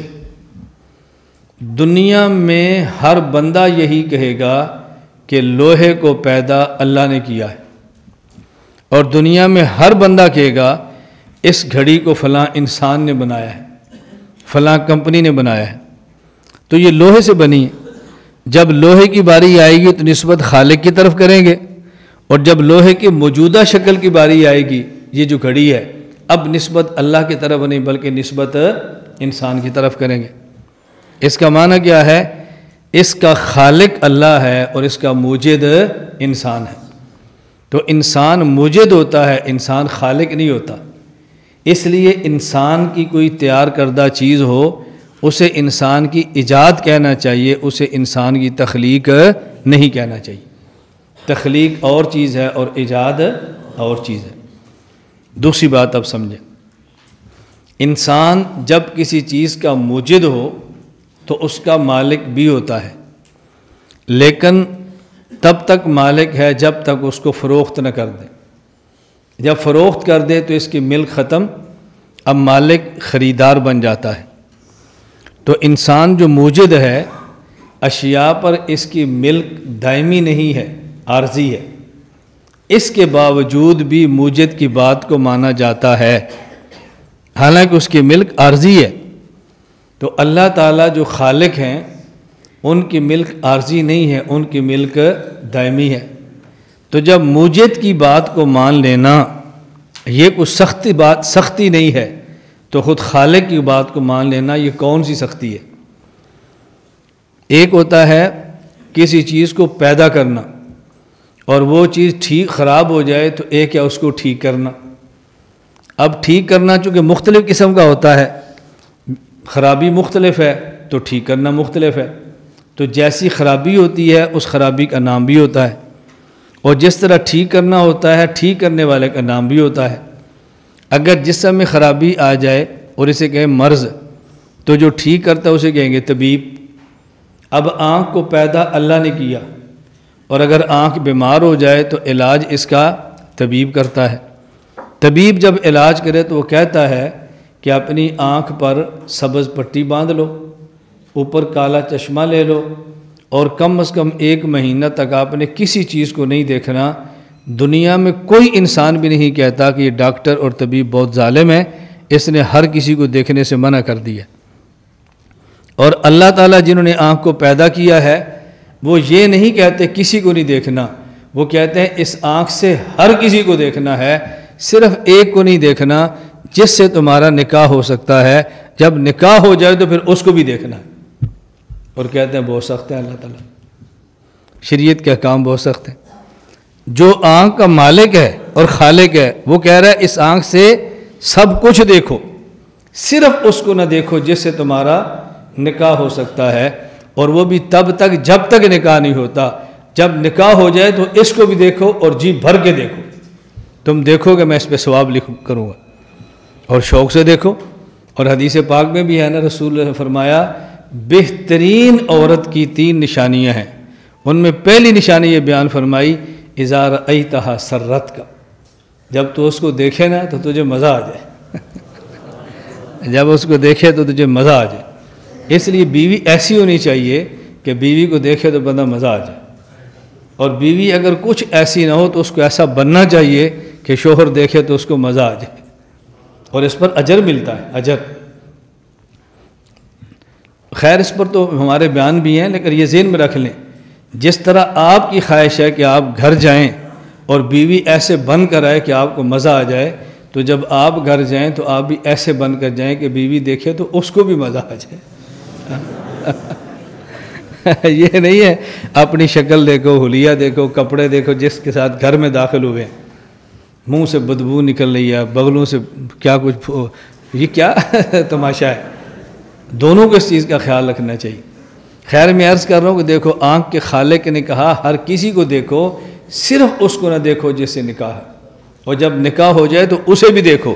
اور جو آنکھ کا علاج کرتا ہے وہ کہتا ہے کسی کو بھی نہ دیکھو، اس کو کوئی بھی سخت نہیں کہتے، اور حکام شریعت کو سارے سخت کہہ رہے ہیں۔ بات سمجھ آ گئی؟ تو میں خیر اس لیے عرض کر رہا ہوں کہ خلق اور ایجاد کے اندر فرق کرنا سمجھیں۔ دنیا میں انسان چیزوں کا موجد ہے، لیکن انسان خود ایسا ہے کہ اس کا دنیا میں کوئی موجد نہیں، اس کا صرف دنیا میں خالق ہے۔ اس کا دنیا میں کوئی موجد، صرف اس کا خالق ہے، اور خالق ہمیشہ مالک ہوتا ہے، اور مالک کی مملوک اور ملکیت میں اس کی اجازت بغیر تصرف کا کوئی اختیار نہیں ہوتا۔ اس وجہ سے جس طرح اپنے جسم کو ختم کر کے خودکشی کرنا حرام ہے، اسی طرح اپنے جسم کو پیٹنا بھی حرام ہے کہ یہ مالک کے مملوک کے اندر تصرف بغیر اجازت کے۔ نہ قتل کرنا خود کو جائز ہے، خودکشی کرنا، نہ قتل کرنا خود کو جائز ہے، اور نہ ہی خود کو زخمی کرنا جائز ہے۔ زخمی، بعض لوگ زخمی کرتے ہیں حضرت حسین کی محبت میں، اور بعض لوگ زخمی کرتے ہیں کسی اور کی محبت میں۔ کبھی کہیں کٹ لگایا ہوتا ہے، کبھی کہیں دل بنایا ہوتا ہے، کبھی کہیں جگر بنایا ہوتا ہے۔ یہ جگر کو چھوڑو، اس سے کچھ نہیں ہوتا۔ خام خواہ کاٹ کے اپنے آپ کو تباہ مت کرو۔ جب جگر مل جائے گا تو بس پھر جتنا خون نکال سکتے ہو نکالو، لیکن جہاں سے نکال سکتے ہو وہیں سے نکالو۔ اس پہ اللہ بھی خوش ہوتے ہیں، اللہ کے رسول بھی خوش ہوتے ہیں صلی اللہ علیہ وسلم۔ میری گزارش سمجھ آ رہی ہے آپ کو؟ اللہ ہمیں یہ باتیں سمجھنے کی توفیق عطا فرمائے۔ یہ بار بار لفظ آتا ہے نا، ما زال لا یزالو، تو بعض بندوں کو اس پر شبہ ہوتا ہے کہ ما زال کا معنی ہمیشہ کیوں ہے، لا یزالو کا معنی ہمیشہ کیوں ہوتا ہے۔ یہ بات اچھی طرح سمجھ لیں کہ ما یہ نافیہ ہے، اور زالا یزالو اس کا معنی ختم ہونا ہے، تو جب ختم ہونے پر ما داخل ہوگا تو پھر دوام اور ہمیشگی ہو جائے گی نا۔ اس لیے ما زال کا معنی ہمیشہ ہوتا ہے، اور لا یزالو کا معنی بھی ہمیشہ ہے۔ ایک نفی ہے زوال، اور جب اوپر ما اور لا نافیہ آ گیا تو نفی کی نفی سے پھر دوام ہو جاتا ہے۔ ایک شاعر کا مشہور شعر ہے نا، دو نفیوں سے مل کر بنتا ہے یار مثبت، دو نفیوں سے مل کر بنتا ہے یار مثبت، تو بھی خدا کے واسطے کہہ دے نہیں نہیں، بس تو 2 بار نہیں کہ ہم سمجھیں گے ہاں ہوئی۔ شعراء کا اپنا ذوق اور اپنا مزاج ہوتا ہے۔ میں نے کل بھی آپ کی خدمت میں ایک بات آخر میں سمجھائی تھی، اور میں یہ بات ہر درس میں ہمیشہ طلباء کو سمجھاتا ہوں، اور اس وجہ سے سمجھاتا ہوں کہ ہمیں اپنے طلباء سے محبت اور پیار ہے۔ اور استاذ کا حق بنتا ہے کہ طالب علم اور شاگرد اور جیسے پیار ہو اس کو سارے رخ سمجھائیں. یہاں گزشتہ سال تخصص میں ہمارے پاس علماء تھے، اس سال ہیں وہ آئے ہوئے ہیں علماء تھے. اب بعض ساتھی ایسے ہیں کہ جن کا ذوق ہوتا ہے لمبے بال رکھنے کا، پھر اوپر پگڑی باندھنے کا ذوق ہوتا ہے، اور پگڑی بھی صوفی والی نہیں، طالبان اور مجاہدین والی، ان کا ذوق ہوتا ہے. میں روکتا اور منع نہیں کرتا. میں نے ایک مولانا صاحب کو کھڑا کیا، اب ان کے بال بھی کندھوں سے نیچے ہیں، پگڑی بھی ان کی ماشاءاللہ مجاہدین اور طالبان والی ہے. تو میں نے ان سے پوچھا کہ آپ اپنے کندھے پر اسلحہ کیوں نہیں رکھتے؟ کیا کندھے پر اسلحہ رکھنا سنت نہیں ہے؟ کہا جی سنت ہے. میں نے کہا کیوں نہیں رکھتے؟ کہا جی حالات. تو میں نے کہا اگر میں آپ سے کہہ دوں کچھ دن کے لیے زلفیں ٹھیک کر کے پگڑی کا سٹائل بدل لو تو آپ نے مجھے کہنا یہ بزدل ہے، یہ طالبان کا مخالف ہے، مجاہدین کے مخالف ہے، یہ تو جہاد سے دوڑا ہوا ہے. اس کا مطلب کیا؟ اگر آپ اپنے کندھے پر اسلحہ رکھتے تو گرفتار آپ نے ہونا ہے، میں نے تو نہیں ہونا نا. تو جس سنت کے زندہ کرنے سے تمہیں تکلیف ہونی تھی نا، تو نے وہ سنت چھوڑ دی ہے. اور میں نے کہا جو تم 10 اس طرح پھرتے ہو اور تمہاری وجہ سے ایجنسیوں نے مدرسے میں آنا ہے، اس پر تکلیف مجھے ہونی ہے نا، اس سنت کو چھوڑنے کے لیے تم تیار نہیں. مجھے آپ بتاؤ اسلحے والی سنت اہم ہے یا پگڑی اور بالوں والی اہم ہے؟ جی جو غلبہ دین کا ہوگا وہ اسلحے سے یا پگڑی اور بال سے؟ وہ سنت تو آپ نے چھوڑ دی. جو مقصد تھی، جو غلبہ تھا، وہ تو آپ نے چھوڑی ہے. کیوں آپ ڈر رہے ہیں؟ اور جب میں کہتا ہوں 10 آدمی آپ کچھ وقت کے لیے آپ تھوڑا سا سٹائل بدل دو تو پھر آپ مجھے بزدل اور بغیرت کیوں کہتے ہیں؟ آپ بکے ہوئے نہیں ہیں، میں کیسے بک گیا ہوں؟ میں یہ ذہن سازی آپ کی کیوں کر رہا ہوں؟ اللہ کا شکر ہے اللہ نے مجھے دل بھی دیا ہے اور زبان بھی دی ہے. اللہ کا شکر ہے. میرے یہاں ڈر خوف نہیں چلتا. آپ کو ہماری طبیعت اور مزاج کا نہیں پتہ. اس سے کبھی نہ سمجھنا کہ میں ڈرتا ہوں یا مجھے خوف آتا ہے. میں بات صرف سمجھاتا ہوں. میں اپنے اس مرکز کی بات نہیں کر رہا. اگر آپ مسلک دیوبند کے کسی جامعہ میں پڑھتے ہو اور وہاں کے محتمم صاحب آپ کو یہ فرما دیں کہ آپ کچھ دن کے لیے بال کٹوا دو، کچھ دن کے لیے آپ پگڑی کا سٹائل بدل دو، اس محتمم صاحب کو بغیرت، بزدل، ایجنسیوں کا ٹوٹ اور بکا ہوا نہیں کہنا بلکہ ان کی بات کو مان لینا ہے. کیوں؟ ایک سنت آپ نے چھوڑی ہے نا اپنی مشکل کی وجہ سے، اور جو اس سے نچلے درجے کی سنت ہے اس کو چھوڑ دو استاذ کی مشکل کی وجہ سے. کو میری بات سمجھ آئی آپ کو؟ یہ بات آپ ذہن میں رکھیں گے نا اور تھوڑی سی وسعت کے ساتھ سوچیں گے، علماء کے بارے میں منفی ذہن ختم ہو جائے گا. میری بھرپور کوشش یہ ہے عوام علماء سے بدگمان نہ ہو، طلباء اساتذہ سے بدگمان نہ ہو، عوام اور علماء کا آپس میں رابطہ رہے، اساتذہ اور طلباء کا آپس میں رابطہ رہے. ہماری پوری خواہش ہے. اس لیے علماء کی کوئی بھی کمزوری ہو، اللہ مجھے معاف فرمائے کہ میں نے غلطی سے کہیں کہہ دی ہو تو میں نہیں کہہ سکتا، لیکن میں پورا اہتمام کرتا ہوں کہ علماء کی کوئی بھی کمزوری ہو عوام کے سامنے بیان نہیں کرتا تاکہ عوام علماء سے بدظن نہ ہو. علماء سے بدظن ہوں گے تو عوام کہاں جائیں گے؟ اسی طرح میں طلباء کی ذہن سازی کرتا ہوں کہ اپنے اساتذہ، اپنے معتممین سے آپ حضرات نے بدگمان نہیں ہونا. جس طرح کچھ مجبوریاں آپ کی ہیں نا تو اس طرح کچھ مجبوریاں استاذ اور مدرسے کی بھی ہو سکتی ہیں. ہم اپنی مجبوریوں پر تبدیلیاں پیدا کر لیتے ہیں لیکن استاذ اور مدرسے کی مجبوری کو دیکھ کر ہم کبھی بھی تبدیل ہونے کے لیے تیار نہیں ہوتے. اللہ تعالی ہم سب کو اپنے اساتذہ کی قدر کی توفیق عطا فرمائے. اللہ تعالی ہم سب کو اپنے مراکز اور اپنے جامعات کو محفوظ کرنے کی توفیق عطا فرمائے. میں ایک ایک بات کہتا رہوں گا انشاءاللہ، آپ سنتے رہیں. میری کوئی بات قابل اشکال ہو تو آپ جلدی نہ کریں، 10 دن گزرنے دیں، اس کے بعد پھر مجھے پرچی لکھیں کہ آپ اس میں اس بات پر اشکال تھا، اس بات پر اشکال تھا، یہ بات مناسب نہیں تھی، یہ بات ٹھیک نہیں تھی. میں وضاحت کروں گا لیکن جلدی نہ کریں. بات سمجھ آ رہی؟ جلدی نہ کریں، بس سنتے رہیں میری باتوں کو. اور جو بات میں کہتا ہوں اس کو ایک دوسرے پر فٹ نہ کریں. رکھیں بات، سنیں ساری تقریر. یہ فٹ نہ کریں کسی پر. بات سمجھ آ رہی ہے؟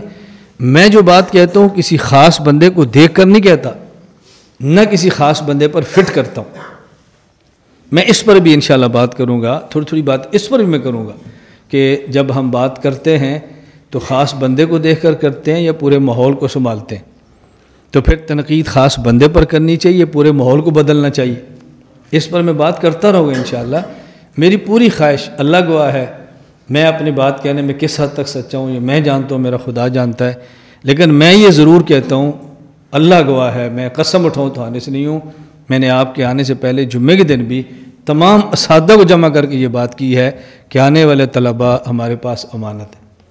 ان کے علم، ان کے کردار، ان کے اخلاق کا خیال کرو، اور جتنی باتیں ان کو سمجھا سکتے ہو سمجھاؤ، جتنی سمجھا سکتے ہو سمجھاؤ، تاکہ اللہ کرے ہمارے طلباء کا رخ ٹھیک چلے. بس ان کا کام کا مزاج بنے، اللہ سے ان کا تعلق مضبوط ہو، اساتذہ سے تعلق مضبوط ہو، مشائخ سے تعلق مضبوط ہو، ان کا کام کا مزاج بنو. میں آپ کو کسی محتمم سے دور کر دوں گا تو مجھے کیا فائدہ ہوگا؟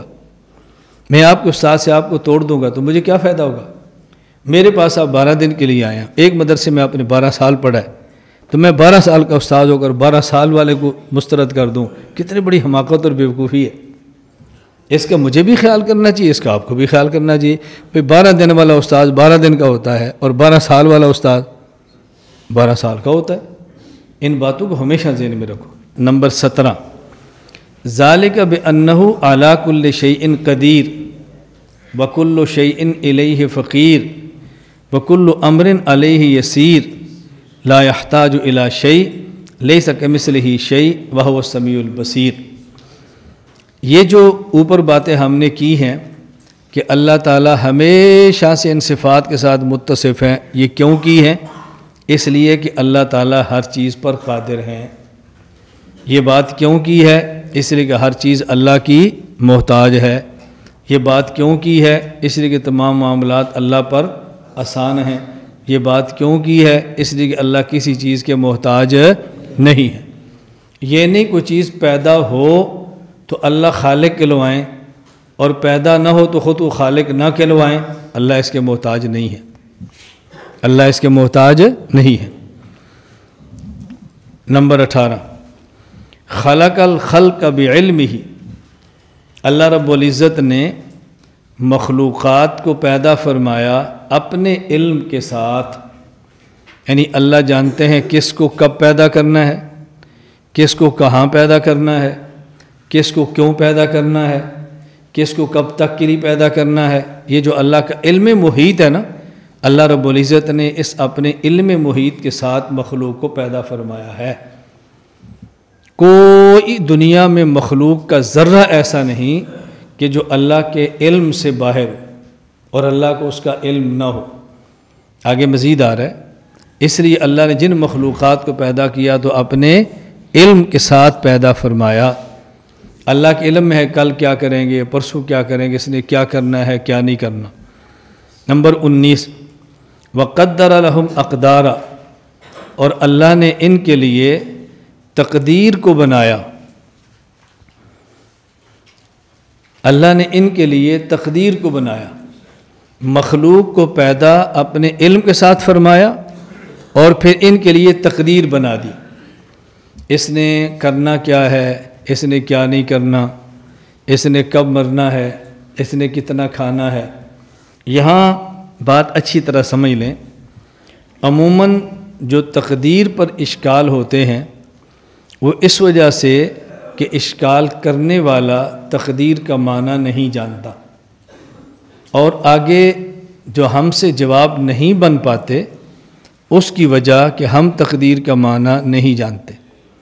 اور میں یہ بات ہمیشہ عقائد پر کہتا ہوں کہ ہمارے عقیدے پر اعتراض کرنے والا اس لیے اعتراض کرتا ہے کہ وہ ہمارے عقیدے کو سمجھتا نہیں ہے، اور ہم اس اعتراض کا جواب اس لیے نہیں دے پاتے کہ ہم بھی عقیدے کو سمجھتے نہیں.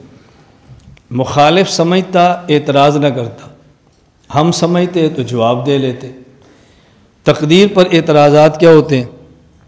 جب اللہ نے کسی شخص کے مقدر میں لکھا ہے اس نے فلاں بندے کو قتل کرنا ہے تو وہ قتل کرے گا، وہ پابند ہے قتل کرنے کا، پھر اس کو قصاص میں کیوں مارتے ہیں؟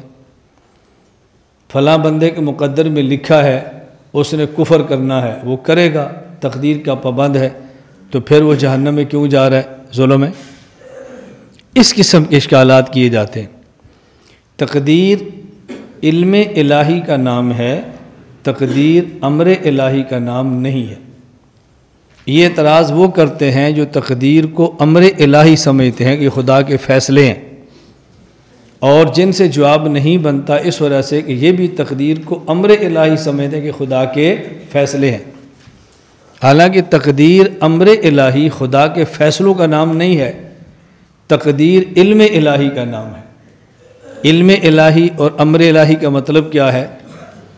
تقدیر علم الہی کا نام ہے، یعنی اللہ کے علم میں ہے میں فلاں بندے کو اختیار دوں گا اور یہ بندہ کفر کرے گا، میں فلاں بندے کو اختیار دوں گا اور یہ فلاں بندے کو قتل کرے گا، میں اس بندے کو اختیار دوں گا چاہے تو کرے چاہے تو نہ کرے لیکن یہ چوری کرے گا، میں اس بندے کو اختیار دوں گا چاہے تو زنا کرے چاہے نہ کرے لیکن یہ زنا کرے گا۔ یہ چونکہ اللہ کے علم میں تھا تو اللہ لکھ دیتے ہیں فلاں بندے نے کفر کرنا ہے، فلاں بندے نے قتل کرنا ہے، فلاں بندے نے چوری کرنی ہے، فلاں بندے نے زنا کرنا ہے۔ اب یہ نہیں ہو سکتا کہ جس کے بارے میں لکھا کفر کرے تو وہ نہیں کرے گا، زنا کرنا لکھا تو وہ نہیں کرے گا۔ کیوں؟ اگر وہ نہ کرے تو اس کا معنی اللہ کے علم ناقص ہوا نا۔ اللہ کے علم کامل تو تب ہوگا کو کرے۔ تو یہ جو بندہ کرتا ہے اس لیے نہیں کہ اللہ نے لکھا ہے تو اس نے ضرور کرنا ہے، بلکہ اس کا مطلب کیا ہے؟ اللہ نے اختیار دینا تھا اور اس نے کرنا تھا، اس لیے اللہ نے لکھ دیا ہے کہ یہ کرے گا۔ اور امر الہی کا معنی کہ چونکہ اللہ نے لکھ دیا ہے لہٰذا اس بندے نے ضرور کرنا ہے، یہ تو جبر ہو گیا۔ اس کے بارے میں لکھا ہے تو اس نے ضرور کرنا ہے۔ کیونکہ تقدیر کا معنی لوگ یہ سمجھتے اس لیے سوال کرتے ہیں اور ہم یہ سمجھتے اس لیے جواب نہیں بن پاتا۔ تو تقدیر علم الہی کا نام ہے، تقدیر امر الہی کا نام نہیں ہے۔ اللہ کے علم میں تھا کہ فلاں بندہ یہ کرے گا تو لکھ دیا، اب وہ ہو نہیں سکتا کہ نہ کرے، اللہ کے علم کے موافق ضرور ہونا ہے، ورنہ تو خدا کا علم ناقص ہو جائے گا الیاذ باللہ۔ سمجھ آ گئی یہ بات؟ معروف ہے نا، ایک واقعہ آپ نے سنا ہوگا کہ ایک شخص تھا، اس کو عادت تھی چوری کرنے کی، وہ روزانہ آتا چوری کرتا، انگور کھا کے چلا جاتا۔ مالک نے چوکیدار سے کہا اس کو پکڑو، چوکیدار خان صاحب تھے، پہرا دیا، اس نے پکڑ لیا۔ یہ خان صاحب بھی تھے، نیک آدمی تھا، تبلیغی آدمی تھا، تو چور بہت شاطر تھا۔ اس نے کہا یار آپ نے مجھے کیوں پکڑا ہے؟ کہا آپ نے انگور چوری کیوں کی ہے؟ اس نے کہا ہم نے تو چوری نہیں کیا، ہماری قسمت میں لکھا تھا، ہم نے کیا چوری، ہم تو مجبور تھے، تو میرا کیا اختیار تھا؟ اس نیک آدمی نے اس کو چھوڑ دیا کہ یہ تو تقدیر کی وجہ سے کر رہا ہے نا، تو تقدیر پر ایمان تو تھا اس کا، اللہ سے سب کچھ ہونے کا یقین تو اس نے یاد کیا ہوا تھا۔ اس نے مالک نے پوچھا بھئی چور؟ کہا جی وہ تو میں نے پکڑا تھا، پھر کیوں چھوڑا؟ اس نے یہ بات بتائی ہے۔ تو مالک نے کہا اچھا۔ مالک نے مسجد کے امام اور مولانا صاحب سے پوچھا کہ چور پکڑا گیا، اس نے یہ دلیل دی ہے تو ہم اس کا کیا جواب دیں؟ اس لیے پھنس جائیں تو علماء سے رابطہ کرنا چاہیے، علماء اس پھنسے ہوئے بندے کو نکال لیتے ہیں۔ مولانا صاحب نے کہا جب وہ کل چور آئے نا تو خان صاحب کو اس کو پکڑے اور پھر مجھے اطلاع کرے، پھر میں آؤں گا۔ اس نے چور کو پکڑ لیا، مالک کو بتایا، مالک نے مولانا صاحب کو بتایا، مولانا صاحب آگے پوچھا مولانا صاحب نے تو نے چوری کیوں کی ہے؟ کہا مولانا صاحب میری قسمت میں لکھا تھا، مقدر میں تھا، مجبور ہوں اس لیے انگور چوری کرتا ہوں اور کھاتا ہوں۔ مولانا صاحب نے خان صاحب فرمایا ذرا ایک ڈنڈا پکڑو اور اس کو باندھو۔ اس کو باندھا، کہا مارو اس کو۔ خان صاحب نے ٹھکائی شروع کی، وہ رویا۔ اس نے کہا کیوں روتا ہے؟ کہا جی مجھے چھوڑ دو۔ کہا بھی اس کی قسمت میں لکھا ہے تجھے ڈنڈے مارے، تیری قسمت میں جب لکھا تھا انگور کھانا تو نے انگور کھایا، اب تیری قسمت میں ڈنڈے کھانا، اب ڈنڈے کھاؤ، تو تقدیر کا پابند ہے۔ اس نے کہا جی مجھے تقدیر کا مسئلہ سمجھ آ گیا۔ مجھے چھوڑ دے، آئندہ کبھی ایسے نہیں کروں گا۔ کبھی پھنس جائے نا تو علماء سے رابطہ کیا کریں۔ ایک ساتھی تھا، اس نے جماعت میں وقت لگایا تو ماشاءاللہ نیک ہو گیا، شادی شدہ تھا، تبلیغ والا تھا، شادی شدہ تھا۔ تو اس کے دل میں خیال آیا کہ ہمارے پاس اللہ تعالیٰ نے اسباب عطا فرمائے ہیں، تو میں نے نکاح کرنا ہے تو کسی عالمہ سے نکاح کروں، ہمارے گھر کا ماحول ٹھیک ہو جائے اور گھر والے بدل لیں۔ اس نے ایک بچیوں کے مدرسے سے رابطہ کیا، مولانا کو صورتحال بتائی، ان نے ایک باصلاحیت عالمہ کے ساتھ نکاح کر دیا۔ اس کو جب کچھ مہینے گزرے اس کے گھر میں تو عالمہ نے کہا مجھے الگ مکان دو۔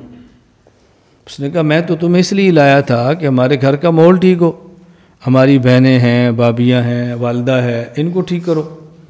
اگر الگ مکان لے کر تجھے کسی کوٹھی میں رکھ دوں گا تو ان کی اصلاح پھر کیسی ہوگی؟ اس عالمہ نے سمجھا نا بھی ماشاءاللہ اس کے پاس پیسے سے ٹھیک ہے تو اسے الگ مکان لینا چاہیے۔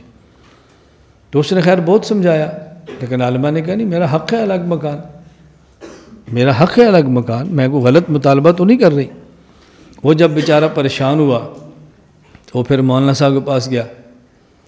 اس نے مولانا صاحب سے کہا جی میرے ساتھ مسئلہ بن گیا ہے، میں نے ایک عالمہ سے نکاح کیا تھا گھر کے ماحول کے لیے، وہ کہتی ہے الگ مکان دو، میں نے دوسرے مکان کے اندر رہنا ہے، میں کیا کروں؟ انہوں نے فرمایا کوئی بات نہیں، یہ کون سا مشکل مسئلہ ہے، آپ اس عالمہ صاحبہ سے کہو کہ میں آپ کے لیے الگ مکان کا انتظام کرتا ہوں اور آپ کو الگ مکان بنا کے دیتا ہوں، لیکن چونکہ میری ضرورت ہے اور دوسرا نکاح میرا حق ہے، شریعت نے مجھے حق دیا ہے، میں ایک دوسرا نکاح کر کے اور عورت لے آتا ہوں، وہ ہمارے گھر میں والدہ کو، ہمشیرہ کو دین پڑھائے گی، ہمارے پاس رہے گی، ہم تمہیں الگ مکان دیتے ہیں۔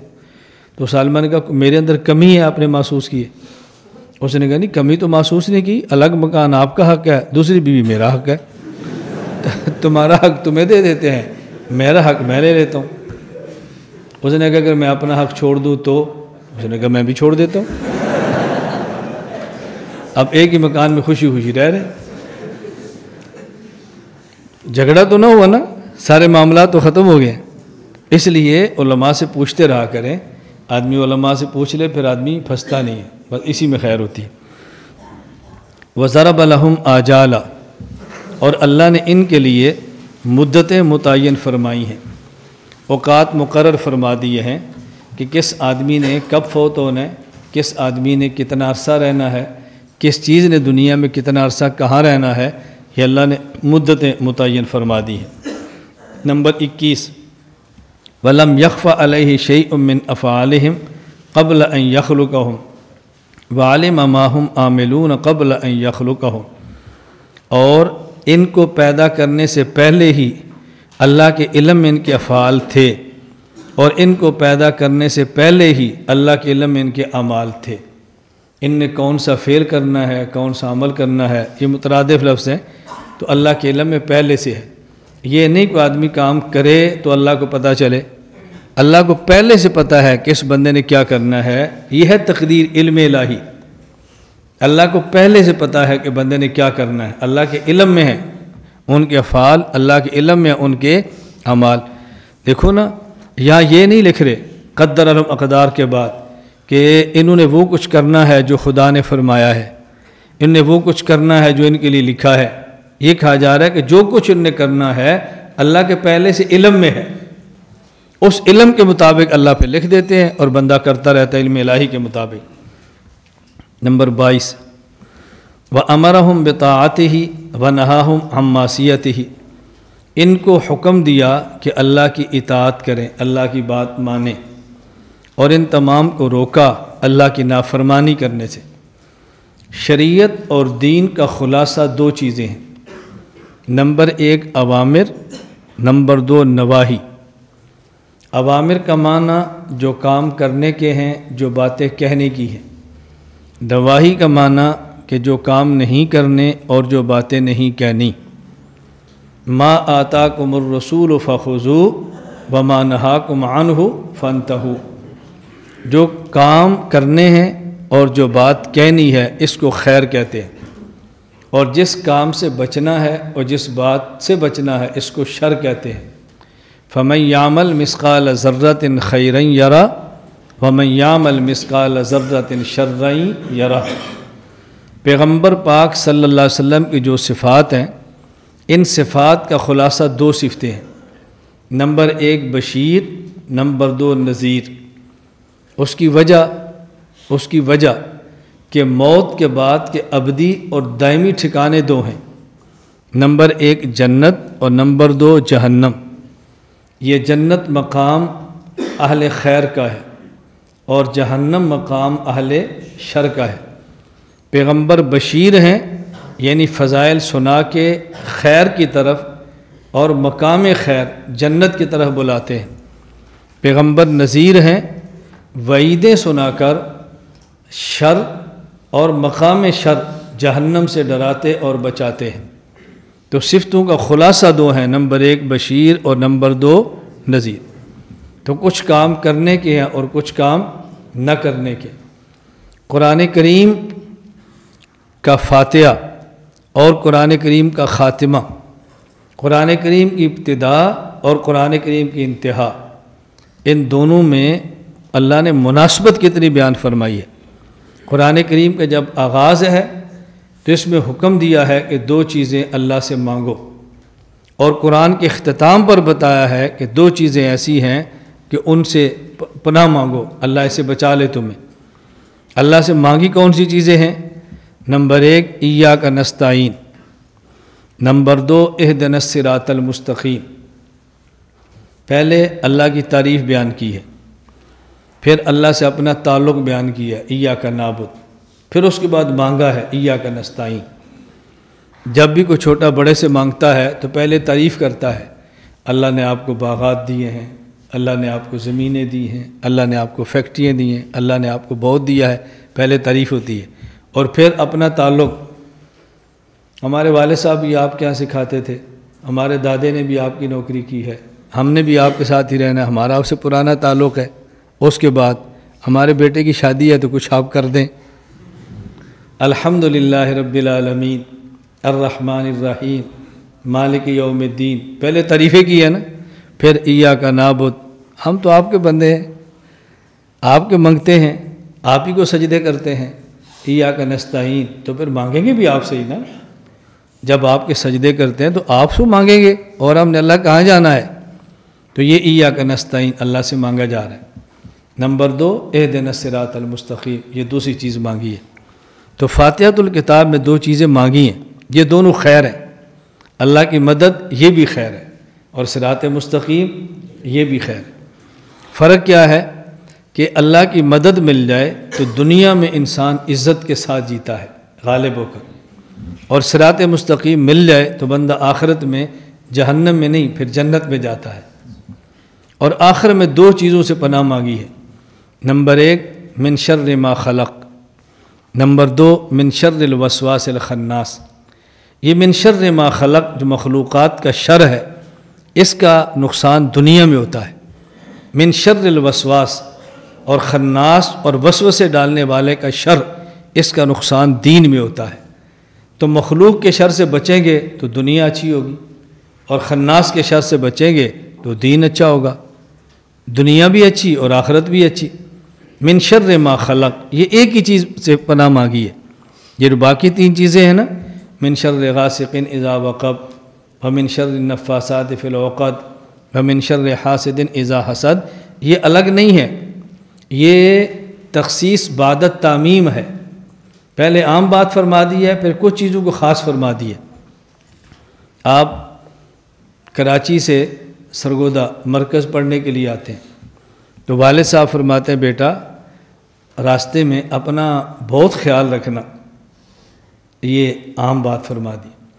بطور خاص اپنے موبائل سے کسی کو فون نہ کرنے دینا، بطور خاص کسی کا سامان اپنے پاس نہ رکھنا، بطور خاص کسی کی چیز جس کو نہ چاہتے ہو نہیں کھانا۔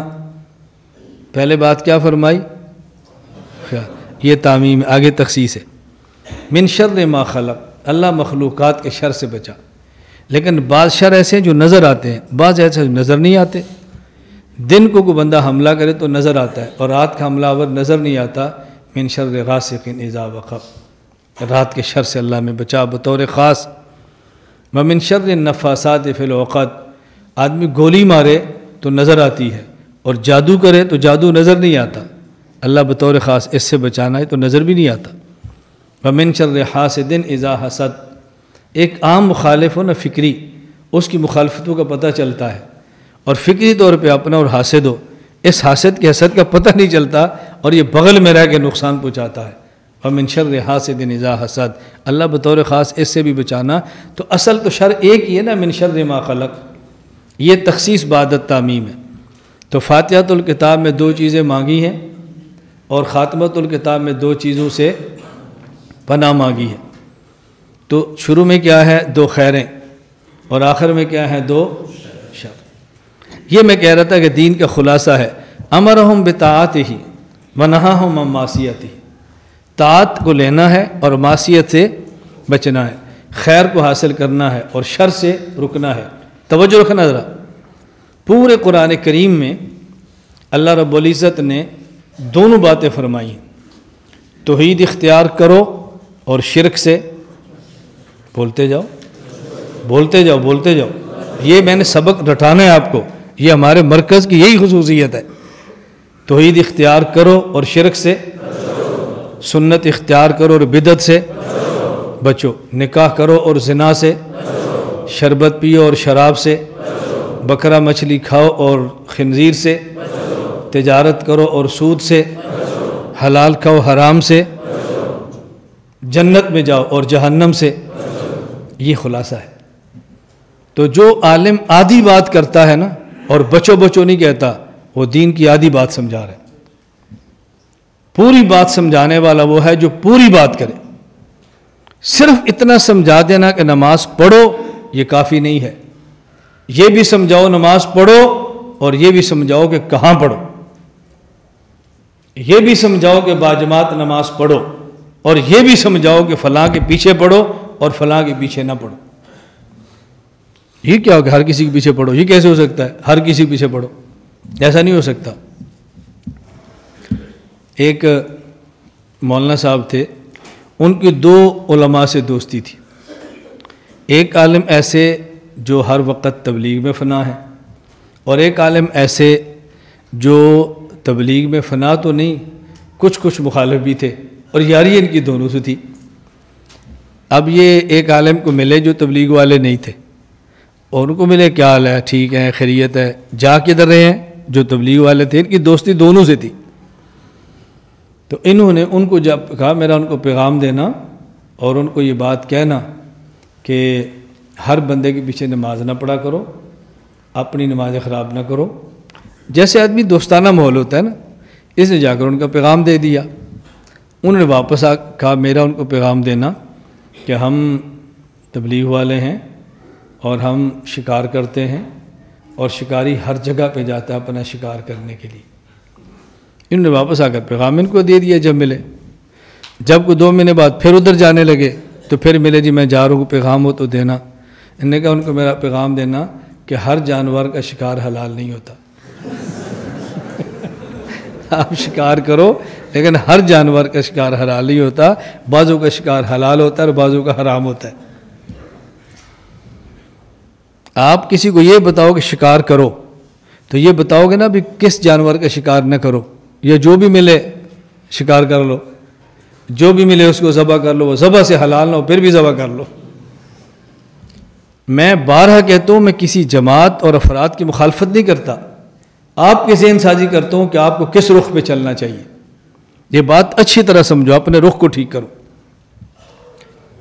مجھ سے ایک ساتھی نے پوچھا، تبلیغ میں چلتے ہیں، الحمدللہ مسائل پوچھتے ہیں اور ہم بڑی محبت سے بتاتے ہیں۔ انہوں نے کہا جی ہم فلاں جگہ پر ہیں لاہور اور فلاں جگہ پر آئے ہیں، تو یہاں کے امام کا یہ عقیدہ ہے تو ہم ان کے پیچھے نماز پڑھیں؟ میں نے کہا ان کے پیچھے نماز نہیں ہوتی، ان کے پیچھے نماز نہیں ہوتی، پھر کیا کریں؟ میں نے کہا آپ نے پوچھا ان کے پیچھے نماز ہوتی، میں کہہ رہا ہوں نہیں ہوتی، ان کے پیچھے پڑھیں۔ میں نے کہا پڑھ لو، بعد میں لٹا لو، بس۔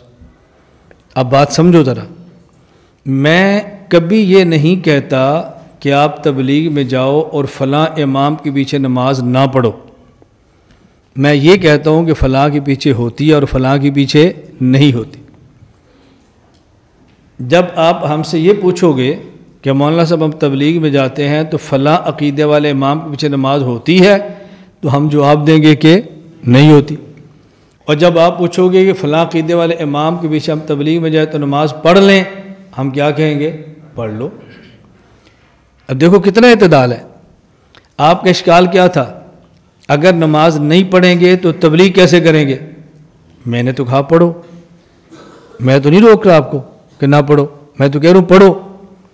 اگر مسئلہ یہ تھا کہ پڑھی ہے تو ہوئی ہے کہ نہیں ہوئی، لٹا لو۔ آپ ایمان کے ساتھ بتاؤ، میں نے تبلیغ کے کام کو کمزور کیا ہے یا مضبوط کیا ہے؟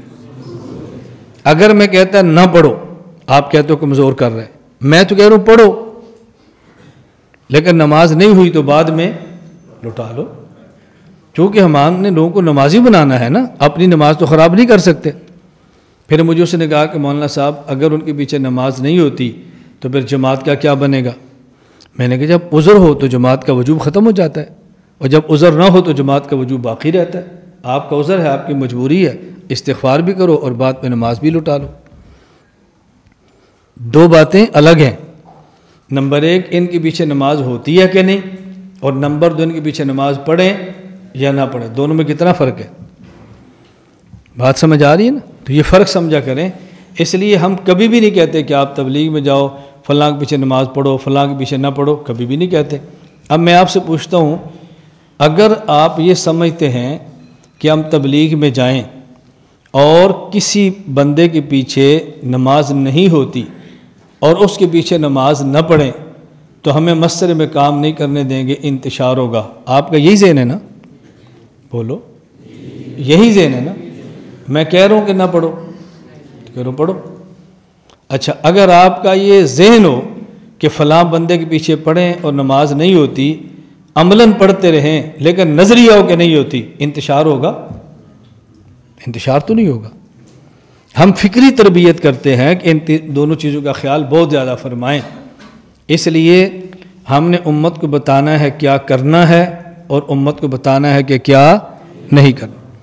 تو ہم نے امت میں خیر کو پھیلانا ہے اور امت کو شر سے بچانا ہے۔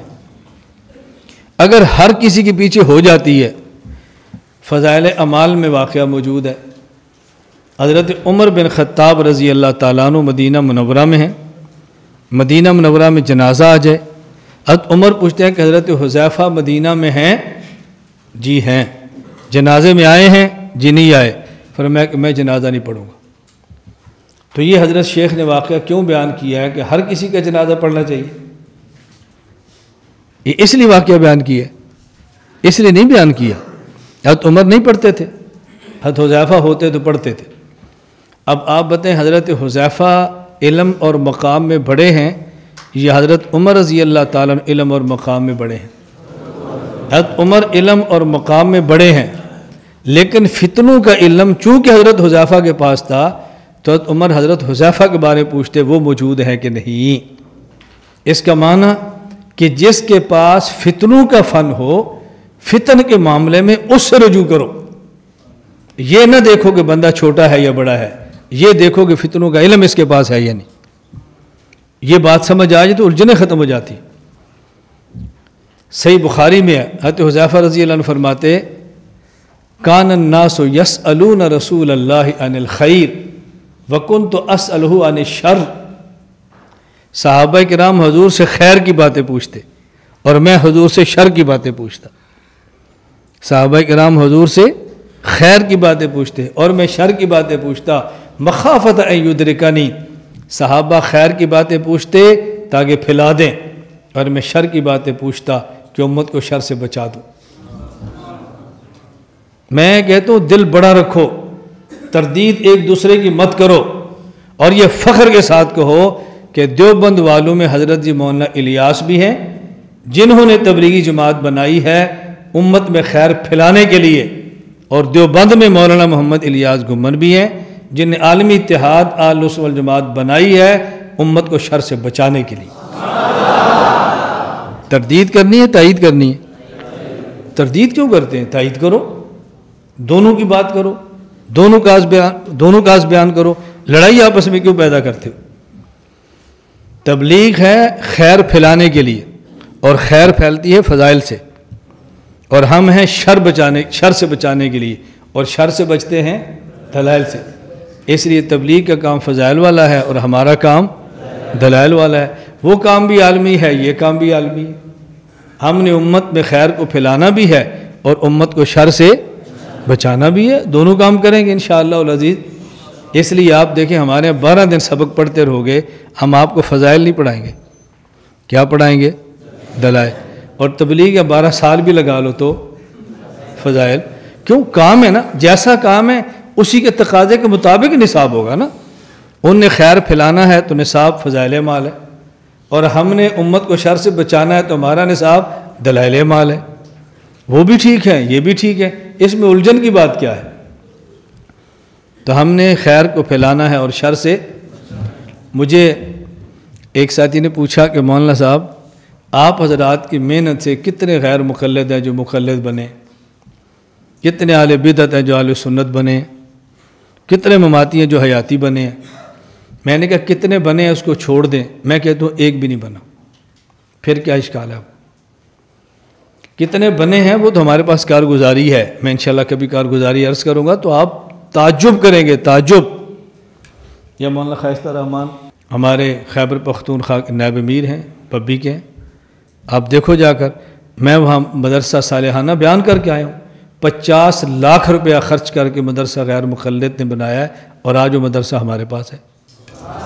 یہ کیا کوئی کارگزاری نہیں ہے؟ آپ جاؤ سفید ڈھیری پشاور میں، آج سے 12 سال پہلے وہاں اشاعتیوں کی 10 مسجدیں تھیں، ان میں 9 مسجدیں آج ہمارے پاس ہیں، کوئی تبدیلی نہیں ہے۔ مماتیوں کے پاکستان میں سب سے بڑے علمی مولوی مولانا حسین شاہ نیلوی سرگودا کے تھے، 35 سال جس مسجد میں امام رہے ہیں، سرگودا کی سنہری مسجد، آج وہ ہمارے پاس ہے، کوئی تبدیلی نہیں۔ جو گجن والا نشہرہ ورقہ، شہر کے اندر صرف ایک بھی مسجد ہماری نہیں تھی، ساری مسجدیں ان کی تھی، ان کا جو مرکز تھا، آج وہ ہمارا شاگرد ہے عثمان ہمارے پاس ہے۔ میرے پاس واٹس ایپ ایک مولانا صاحب نے انڈیا سے میسج کیا کہ مولانا میں نے آپ کا ایک بیان سنا ہے، میں جماعت میں سال کے لیے چل رہا تھا، واپس گھر جا کر سنایا آپ کے ایک بیان سے میرے خاندان کے 29 افراد اہل حدیث حنفی ہوئے۔ یہ تو اتنی کارگزاری ہے نا جی۔ ابھی میں ملکوں میں جاتا ہوں، انڈونیشیا، ساتھیوں نے کہا جائیں، میں نے کہا یار میرا میزبان نہیں ہے، مجھے انڈونیشیا میسج آ گیا، میں اہل حدیث ہوں، میں نے آپ سے سوال کرنا ہے، میں نے کہا کرو، سوال کیے، ہم نے واپس جواب دیے، اس نے کہا جی مجھے بیعت کرو، اور انڈونیشیا ہو تو آپ نے میرے پاس آنا ہے، میں آپ کا میزبان۔ یہ تو میں ایک کارگزاری سنا رہا ہوں نا، میں نے ویسے کہا، میں نے کہا وہ ایک بھی نہ بدلے تو پھر کیا اشکال ہے؟ اور جی پھر آپ اتنا زور کیوں لگا رہے ہیں؟ میں نے کہا اصل میں آپ کو یہ پتہ ہی نہیں کہ ہمارا کام کیا ہے۔ آپ کا خدا نہ خواستہ آپ کا شہر ہے، اس شہر میں کوئی ایک مکان جل گیا، اور آپ فائر بریگیڈ والوں کے دفتر میں جاؤ، کوئی جی ہمارا مکان جل گیا اس کو بنا دو، وہ کہیں گے ہم نے تو کبھی مکان بنایا ہی نہیں، تو آپ کہو گے پھر آپ کے کروڑوں روپیہ جو گورنمنٹ آپ کو دیتی ہے تو کیوں دیتی ہے؟ وہ کہتے ہیں ہم کروڑوں روپے خرچ اس لیے نہیں کرتے کہ جلے مکان کو تعمیر کریں، ہم جہاں آگ لگ جاتی ہے اس کو بجھانا ہمارا کام ہے۔ اگر مکان بنوانا ہے تو تعمیرات محکمہ موجود ہے، وہاں جاؤ۔ میں نے کہا ہم فائر بریگیڈ والے ہیں، ہم مکانات بناتے نہیں، جہاں آگ لگ جاتی ہے وہاں بجھاتے ہیں، اور فائر بریگیڈ والا اپنی جان ہتھیلی پہ رکھ کے کود جاتا ہے اور مکان کی آگ بجھا دیتا ہے۔ ہم سے یہ پوچھو کہ ہم نے دنیا میں کتنے جلتے مکان بچائے ہیں؟ اللہ گواہ ہے، میں اس کا کوئی اپنی زبان سے نہیں کہہ رہا، آپ پورے عالم میں گھوم کے دیکھو، آپ کو قریہ شہر شہر جا کر پتہ چلے گا کہ کتنے لوگ تھے جو عقیدے کی آگ میں جل رہے تھے، اور ہم نے بحمدللہ اس آگ کو بجھا دیا ہے، اور امت اپنے رخ پر آئی ہے، رخ پر۔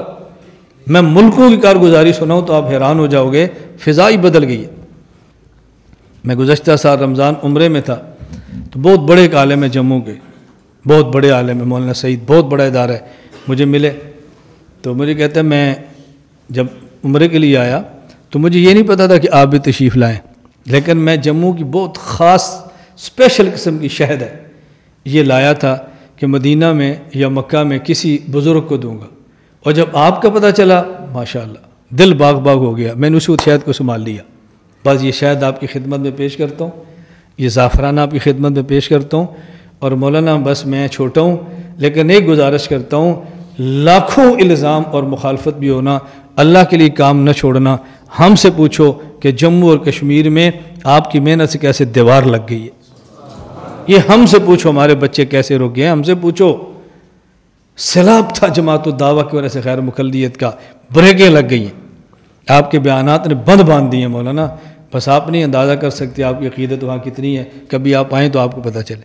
تو میں خیر عرض کر رہا ہوں کہ ہم نے امت کے اندر خیر کو پھیلانا بھی ہے، اور امت کو شر سے، جو خیر پھیلائیں وہ ہمارے ہیں، اور جو ہم شر سے بچائیں جی ہم بھی آپ کے ہیں نا، بس اس سے امت جڑتی ہے، اس سے ہم نے امت کو توڑنا نہیں، امت کو جوڑنا ہے۔ دونوں کا اپنا کہو گے امت جڑ جائے گی، ایک کو اپنا کہہ دو گے تو امت ٹوٹ جائے گی۔ ہم نے توڑنا نہیں ہے، ہم نے جوڑنا ہے۔ اللہ ہم سب کو بات سمجھنے کی توفیق عطا فرمائے۔ لا الہ الا اللہ، لا الہ الا اللہ، لا الہ الا اللہ، ما لنا رب سوا۔ لا الہ الا اللہ، لا الہ